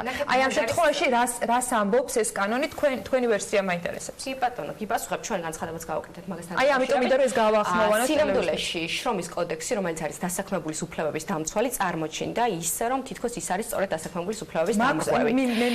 მექნება თუ არ შეძლება რომ რა თქმა უნდა, ჩვენ აი ეს შემოთავაზებული ვერსია ჩვენ გავაკეთეთ კიდეც განმარტება, სხუდავს ზეგანაკვეთური სამუშაოს შემდგომ კიდევ შეთავსებით დასაქმებას მხოლოდ ისეთი ტიპის სამუშაოებზე, რომელიც შეიძლება იყოს თავისი არსით რისკის შემცველი.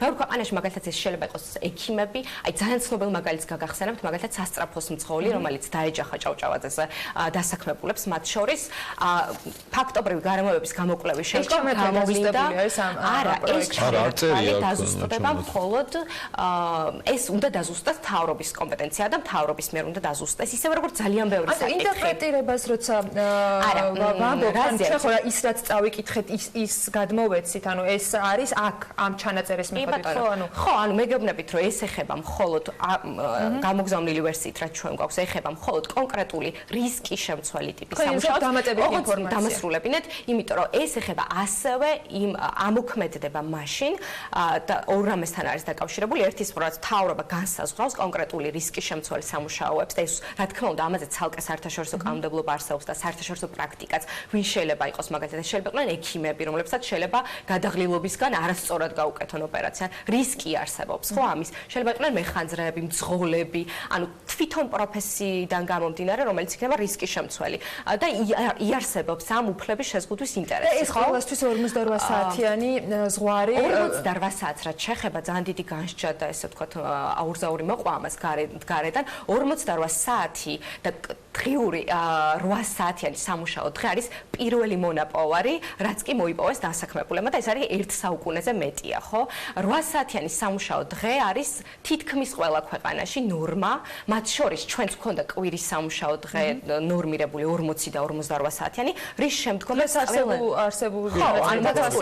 კი, ანუ არაფერი არ იცვლება მაგ კუთხით, გარდა იმისა, რომ ზეგანაკვეთური სამუშაოს ზედა ზღვარი იქნება დადგენილი. ანუ ეს რას ნიშნავს, ხო? ეს არის დამატებით როგორც საერთაშორისო ორგანიზაციის სტანდარტი, ისევე ევროკავშირის დირექტივა ითვალისწინებს იმას, რომ 48 საათი არის ის ნორმა სამუშაო შესრულების, როდესაც ადამიანი არის შრომის უნარიანი, მის ჯანმრთელობას, ან ფსიქიკას, ან ფიზიკურ ჯანმრთელობას არ მიადგება საფრთხე, თუმცა შესაძლოა არსებობდეს და მათ შორის არსებობს კიდევ ვერსია კანონპროექტის, რომ გარკვეული ტიპის სამუშაოებზე იყოს კიდევ გამონაკლისები. ანუ მე რას გულისხმობ, რომ თავისთავად ბიზნესის მხრიდან ესეთი მკვეთრი დამოკიდებულება, რომ მოდი არ გვინდა საერთოდ ზეგანაკვეთური სამუშაოს ზედა ზღვარის დაწესება.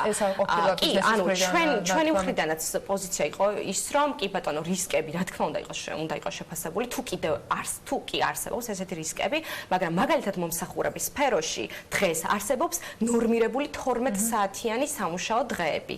ანუ ვიცით, ყველა ვხვდებით ამას ჩვენ ყოველდღიურ ცხოვრებაში, ხო? ეს არის არასწორი და ეს არის ძალიან ცუდი პრაქტიკა. თუ კი დასაქმებული ამასთან დაკავშირებით თანხმობას აცხადებს. თუ კი დასაქმებულისათვის მისაღები ამ ფორმით მუშაობა და ჩვენ რეალურად ვსაუბრობთ, აი ჩვენი რეალობიდან გამომდინარე 8 საათიანი, ანუ როცა 10 საათი ვმუშაობთ, მე მგონი მე არ ვთვლი, რომ რაღაც შეიძლება რაღაც უნარები და შესაძლებლობები იკარგება, იმიტომ რომ 8 საათი მესმის, თუ ვისაც სურვილი აქვს ამაზე შეთანხმებას აკეთებს, მაგრამ ეს კანონი უშვებს შესაძლებლობას, რომ ერთი სამსახურის მიღმა, თუ კი ჩემი სურვილი არის, დამატებით სამსახური იყოს მოწესრიგებული. ანუ ეს არის ხო რისკი შემცველი პროფესიების შეიძლება იყოს შეზღუდვა. დანარჩენ შეზღუდვა. ოღონდ ეს არ არის ამ კანონში, ეს დანარჩმა უნდა განსაზღვროს. არა, ეს არის ამ კანონპროექტში, თუმცა გარდამავალდებულებებში, რომლის წაკითხვაც რატომაც ყოველს დაავიწყდა, იქ წერია, რომ ეს კანონი არ ამოქმედდება მაშინვე, ეს ამოქმედდება მას შემდეგ, რაც განისაზღვრება მინიმალური ხელფასი ერთის მხრივ და მეორეს მხრივ განისაზღვრება სწორედ ასეთი კატეგორიების მინიმალური ხელფასთან დაკავშირებით ვისაუბრებთ ცოტა მოგვიანებით, როგორც კი რიას, თქვა პირველადი მონაცემის შესაძლებლობა გვექნება, იმიტომ რომ ეს მართლა ძალიან საინტერესო იქნება და ძალიან ცოტა დრო გვაქვს ბექა ძალიან მოკლედ უნდა იკითხო და აუცილებლად შევეცდო. თუმცა ის ნაწილი იყო საინტერესო, თქვენ ახსენეთ, რომ ხშირად ჩვეულებებს არ აძლევენ და ანუ კუთვნილ ასე თქვა დღევანდელი შრომის კოდექსი რაც ასე თქვა საჭიროა და ასე განსაზღვრულია, იმას არ აკეთებენ დასაქმებლები, მაგრამ ადამიანები ამისთვის წვდაობენ სასამართლოში და ვერ მოდიან სამსახურიდან. ანუ პრობლემა ის არის, რომ ვერ მოდიან სამსახურიდან, იმიტომ რომ სხვა სამსახური უბრალოდ არ არის. გეტყვით ახლა მან რა არის პრობლემა? სასამართლო არის სხვა საშუალება. ეს დამატებით სამუშაოები ხო არ გააჩენს ეს პრობლემა. ანუ ძალიან ბევრი ადამიანი, ათასობით ადამიანი ყოველწლიურად კარგავს სამსახურს, თუმცა ყველა სასამართლოში არ მიდის. ანუ სასამართლოსადმი ხელმისაწვდომობა არის კიდევ დამატებითი ბარიერი, რომელიც შეიძლება ყველა დასაქმებულს არ ქონდეს. აი, მათ შორის და სასამართლოს ვერ იქნება ამ პრობლემიდან გამოსავალი, თქო მაგის თქმა მინდა, იმიტომ რომ სასამართლო ხანდახან ითვალისწინებს აუცილებლად მოიცავს, ესე ვთქვათ, ბაჟის გადახდის ვალდებულებას, ადვოკატის ხარჯები, არის ასევე დროის საკითხი, რომელიც შეიძლება ზოგიერთი ადამიანისთვის არც იყოს უფლება აღდგენი სასამართლო. ამიტომ ჩვენ კი გვჭირდება ხო დამატებითი მექანიზმი იმისთვის რომ ადამიანებს ეს ვარიანტი და ასეთი გამკაცრებული ვარიანტი იძლევა შესაძლებლობას რომ ეს ყველაფერი იყოს განმარტებული. ჩვენ ვფიქრობთ რომ დეტალურ შეფასებას დამატებით გამოვხანებთ ყველა საკითხთან დაკავშირებით, თუმცა სულისკვეთება რომ შრომის კოდექსმა უნდა გააუმჯობესოს დასაქმებულების მდგომარეობა და არა გაუარესოს, ეს არის ძალიან ცხადი და ჩვენ ამას ვხედავთ და ჩვენ ძირითად ნაწილში ამ კანონპროექტს მხარს ვუჭერთ. თუ საჭირო გახდება გარკვეული ტიპის რეკომენდაციების გაცემა, რა თქმა უნდა, ამაზეც არ ვართ წინააღმდეგები, რა თქმა უნდა, ჩვენი ექსპერტიზიდან გამომდინარე და იმ ცოდნა გამომდინარე, რაც დაგვიგროვდა ამ სფეროში. ეს ერთი საკითხი, მეორეს მხრივ ვფიქრობთ ამასთანავე შრომის ინსპექციის ნაწილში, რომ მათ შორის იმისთვისაც რომ კეთილსინდისერმა ბიზნესმა შეძლოს ჯანსაღი კონკურენცია არაკეთილსინდისერ ბიზნესთან, რომელიც შეიძლება არ ღვევს ამ შრომის კოდექსს, გავიდეს კანონის მოქმედებიდან და შედგეს ისეთი ხელშეკრულებები, რომელიც საერთოდ ვერ მოექცევა რაიმე ფორმით შემოწმების ქვეშ ან გაცდება შრომით ხელშეკრულების. ამ რეალობის წინაშე ფიქრობთ თუ არა, რომ შეიძლება დავდგეთ, როდესაც ჭრილში გადაინაცვლებს იგივე ურთიერთობა ამ რისკებზე საუბრობენ, კი ბატონო, ბიზნესის წარმომადგენლები მათ შორის საუბრობენ ამ რისკებზე, თუმცა ამ რისკების რეალურობა და რეალისტურობა არის შესაძლებელი, რა თქმა უნდა, დასასაბუთებელი მათ შორის. ჩვენის მხრივ კი, ან ჩვენის მხრივ ვასაბუთებთ მის საჭიროებას იმ ცოდნიდან გამომდინარე, რაც გვაქვს და მეორეს მხრივ მათაც ეკისრებათ ხო გარკვეული ტიპის არგუმენტების დასაბუთების ვალდებულება. შესაბამისად, კი ბატონო, ჩვენ შეიძლება ვხედავდეთ გარკვეული ტიპის რისკებს, თუმცა ამ რისკების შეფასება არის აუცილებელი. მაგაში გეთანხმებით. ამ შეფასების ნაწილს როგორც გამოხმობთ, რა თქმა უნდა, ჩვენს განხილვის, ჩვენს ინტერესს სფეროში აუცილებლად მოიცავს. რაც დარეგისტრირდება უკვე რაღაც ტიპის კანონპროექტად. მიხოთ ველოდებით კიდევ განახლებულ ვერსიას. გეთანხმებით იმ ნაწილში, რომ მნიშვნელოვანია ღირსეული შრომა იყოს ღირსეულად დაფასებული და ამავე დროს იყოს შეფასებული ყველა ის ნორმა, რომელზეც მიმდინარეობს მსჯელობა და მე მგონი ამ შესაძლებლობას რია ნამდვილად მოგცემს და ჩვენ თავის მხრივ გავაგრძელებთ თქვენთვის ეტაპობრივად განახლებული ინფორმაციის მოწოდებას ყველა იმ ცვლილებასთან დაკავშირებით, რომელიც შრომის კოდექსს უკავშირდება. მადლობა იმის, რომ იყავით ჩვენთან ერთად. დილა გვიშინას ადამიანის უფლებების სწავლებისა და მონიტორინგის ცენტრის იურისტს მასპინძლობდით საქმიანი დილის ეთერში. ხა რაგბთან დაკავშირებით უნდა მესაუბრა, მაგრამ ამ უფლებას ბექას ვერ ჩამოართმევ ბექასისგან.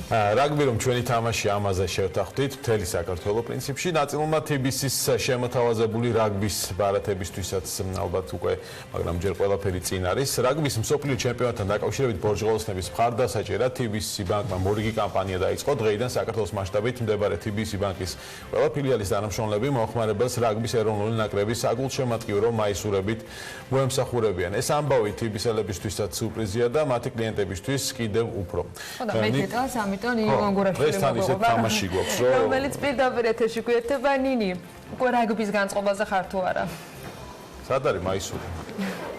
დილამშვიდობისა. ანა ბექა მივესალმები საქმიანობის მაყურებელს მაისურიც იქნება აუცილებლად ჩვენ მაყურებელს შევახსენებ რომ დღეს ჩვენი ბორჯღალოსნები უელსთან შესარკინებლად ემზადებიან და მე დარწმუნებულია რომ კიდევ ერთხელ მორიგად ვიამაყებთ ჩვენი ბორჯღალოსნებით მათთან გამარჯვებით. TBC ბანკი ცხადია აი ამ ამბავს არც და ვერც გამოაკლდებოდა და გადაწყვიტა ბანკმა რომ საქართველოს მასშტაბით ყველა რეგიონში შეექმნა ისეთი მუხტი რომ დღეს ბიჭებმა აუცილებლად უნდა დადონ ლელო უელსთან. მოკლედ TBC ბანკმა წამოიწყო კამპანია, რომელიც გულისხმობს ავტობუსების გაჩერებებზე ჩვენი ნაკრების მორაგბეების პორტრეტებს, რომელიც თბილისის მასშტაბით აბსოლუტურად ყველა ავტობუსის გაჩერებაზე არის განთავსებული და ასევე დაბრენდილი მაისურები. დაბრენდილი მაისურები არის აი ასეთი ცნობილი და არაჩვეულებრივი სლოგანით რაგბი ჩვენი თამაშია. და TBC ბანკმა გადაწყვიტა რომ 4000-მდე თანამშრომ TBC-ის თანამშრომელს დაურიგეს დღეს დილიდან უკეთ აი ასეთი მაისურები და დღეს ეს ადამიანები კლიენტებს რაგბის მხარდამჭერი მაისურებით მოემსახურებიან. TBC ბანკს არც მე დავიწყები ვარ და გამოვკლები ვარ და ეს მაისური ჩემთვის არის განკუთვნილი და მე ახლა ამ მაისურს აუცილებლად გადავიცვამ და დარწმუნებული ვარ რომ კიდევ ერთხელ ვიამაყებთ ჩვენი ბიჭებით და ვიზეიმებთ დღეს უელსთან გამარჯვებას. თქვენ შეგიძლიათ ახლა TBC ბანკის გამრეკელის ფილიალის დირექტორის ინტერვიუ მოისმინოთ. ამასობაში მე მაისურს გადავიცვამ და მე უკვე სტუმართან ერთად შემოგერწდებით. იდეა ძალიან მომეწონა, იმდენად მომეწონა რომ შაბათი კვირა ძმის შევიკავე თავი რომ თანამშრომლებისთვის არ გამეზიარებინა. რა თქმა უნდა, სულისკვეთება ისეთი მაქვს როგორც ქართველ შეესაბამება მით უმეტეს ისე დროს როცა რაგბია და ჩვენი ნაკრები თამაშობს. ეს კამპანია ძალიან მომწონს, იმიტომ რომ ბევრი ვართ ისეთი, რომელიც თამაშის დროს ვერ ვახერხებთ სტადიონზე ყოფნას. ხშირ შემთხვევაში საქართველოში ვტარდება მაშინაც კი და მით უმეტეს როცა საზღვარგარეთ არის. ჩვენ რაგბისტებს რა თქმა უნდა გამხნევება ჭირდება, იმიტომ რომ თვითონ სპორტის სახეობა ისეთი რომ კომაგობა ძალიან მნიშვნელოვანია და ეს კამპანია მისცემს მათ იმ მუხტს, რომ რა თქმა უნდა კარგად ითამაშონ, მოგებაზე ითამაშონ და ეს განწყობა იქნება გადამდები ჩვენთვის როგორც თანამშრომლებისთვის, ისე ბანკის მომხმარებლებისთვის. დავითმა ის ზუსტად აღნიშნა ის მუხტი, რომელიც გამრეკელის ფილიალში ტრიალებს დღეს დილიდან და დარწმუნებული ვარ TBC ბანკის აბსოლუტურად ყველა ფილიალში აი ესეთი მუხტი არის, რომ ბიჭებმა დღეს აუცილებლად უნდა დადონ ლელო. მე ახლა გადავალ კოკა ქამუშაძესთან, რომელიც უკვე შემომიერთა. კოკა ქამუშაძე გახლავთ TBC ბანკის ბრენდის და კრეატიული პროექტების განყოფილების უფროსი. კოკა, დილამშვიდობისა, მადლობა რომ ხარ ჩვენთან ერთად დილიდან. რატომ არ გაცვია რაგბი ჩვენი თამაშია? აი ხა ჩავიცმე, აუცილებლად, იმიტომ რომ ეხლა იმაზეა. უნდა შემოვიარო ყველა ფილიალები და უბრალოდ ვერ მოვასწარე, ეხაც აქ ეხა მოვედი. თუმცა ის მუხტი დარწმუნებული ვარ არის, რაც მთელი საქართველოს მასშტაბით შექმნა TBC ბანკმა. კოკა, კამპანიაზე კიდევ უფრო დამატებით რომ მივაწოდოთ მაყურებელს ინფორმაცია, თუ რას გულისხმობს ეს კამპანია, როგორ დაიწყო და როგორი მუხტი შექმნა TBC-მ საქართველოს მასშტაბით? კი ბატონო, დავიწყეთ დაახლოებით ერთი თვის წინ, როცა პირველი ნაბიჯი იყო ავტობუსის გაჩერებების გადაფუთვა, გადაიფუთა ავტობუსის 70-მდე გაჩერება და ჩვენი მიდგომა იყო რომ აქ არ ყოფილიყო მარტო მორაგბეები და ყოფილიყო ყველა ეს ადამიანები ვინც წასული არის იაპონიაში და ვინც საერთოდ ქმნის ამ დიდ გუნდს. იქ არიან სამწვრთნელო შტაბის წევრები, ექიმები, მასაჟისტები, პიარ მენეჯერები, მოკლედ ყველა ადამიანი, იმიტომ რომ მათი როლი ძალიან მნიშვნელოვანია იმაში რომ ჩვენმა ბიჭებმა იქ წარმატებით იასპარეზონ. თავისთავად მორაგბეებიც გაჩერებებზე არიან. გარდა ამისა რამოდენიმე დღის წინ დაიდო ალბათ ამ სოფლიო ჩემპიონატისთვის მიძღვნილი ამამაც ვიტყვი ყველაზე კარგი ვიდეო, ეს არის ანიმაციური ვიდეო, რომელიც აღაფრთოვანა მთელი ქართული მოსახლეობა, რომელიც ეძღვნება ზუსტად ამ სოფლიო ჩემპიონატს და დღეს მე თამამად შემიძლია ვთქვა რომ არაჩვეულებრივი ვიდეო გამომდინარე იქიდან რომ ჩემს სოციალურ ქსელშიც გავაძირი იმდენად მომეწონა ეს ანიმაციური ვიდეო. და დღეს იწყება ყველაზე ესეთი სანერვიულო პერიოდი ჩვენთვის, იმიტომ რომ პირველი თამაში საქართველოს ნაკრებს უწევს დღეს და დღეს გადავწყვიტეთ რომ ეს მუხტი შემოგვეტანა ფილიალებში, როგორც გაჩერებებზეც არის სოციალურ ქსელში, ტელევიზიაში და ეხლა უკვე ფილიალში, სადაც ბევრი ადამიანი მოდის ყოველდღურად, გვინდა რომ ჩვენი თანამშრომლები დახვედრდნენ საერთო შემადგენლ ატებოდეკაში, რომ მათთვისაც გადაეცათ ეს მუხტი და მოკლედ მთელი საქართველო გვინდა რომ აი 2 საათიდან 15 წუთი აი ესე დაძაბული ველოდებოდეთ, როდის დაიწყება თამაში და იმედი გვაქვს რომ რაღაც წარმატებული თამაში გვექნება და კარგად. მეც დარწმუნებული ვარ, მორიგი გამარჯვება იქნება ჩვენი ბიჭების უელსთან შერკინება. კოკა, მე ასევე ვიცი რომ TBC ბანკი გარდა იმისა რომ ეს დაბრენდილი მაისურები, ეთმოთ ყველა TBC-ის 4000-მდე TBC-ს თუ 7000-მდე, აი ყველა სათაო ოფისიდან დაწყებული ყველა ფილიალით დამთავრებული. სათაო ოფისებში მოეწყობა სპეციალური ადგილები, სადაც მოხდება ჩვენება, დამოუკიდებლობა ეკრანები. აი ეს მინდოდა მეთქვა და სპეციალურად საქმიანი ადამიანებისთვის TBC ბანკმა გადაწყვიტა რომ არც ეს ადამიანები ჩამორჩენოდნენ დღევანდელ შერკინებას. იაპონიაში ახალ თამაშები ისეთ სამუშაო დროს ემთხვევა და არ გვინდა რომ ამ ზეიმს მოაკლდეს თითოეული თამაში. რა თქმა უნდა, ამით სამუშაო პროცესი ხელი არ შეეშება, მაგრამ გვინდა რომ საშუალება მიცეთ ადამიანებს რომ უყურონ თამაშს. მადლობა კიდევ ერთხელ რომ ჩვენთან ერთად იყავით დილიდან. კოკა ქამუშაძე იყო TBC ბანკის ბრენდის და კრეატიული პროექტების განყოფილების უფროსი. ჩვენთან ერთად მოკლედ TBC ბანკმა კიდევ ერთხელ მინდა აღვნიშნო იმის შექმნა საქართველოს მასშტაბით ის მუხტი რომ დღეს ჩვენმა ბიჭებმა აუცილებლად უნდა გაიმარჯვონ დადონ ლელო უელსთან შერკინებაში და მე შეგახსენებთ რომ ჩვენი დროით 3:15 წუთზე უკვე დაიწყება იაპონიაში შერკინება ბორჯღაულსნებსა და უელს შორის. მადლობა ნინის, ეგმაისური რო არ წავამიღო, არ მოხვიდე ტელევიზიაში. წარმატებები უსურვოთ ჩვენს რაიმსტებს. თუ დღეს უელსი დავამარცხეთ, შრომის კოდექსს დაუჭერ მხარს, მაგრამ კოდექსები გაქვთ, ყველა კოდექსს დაუჭერ მხარს.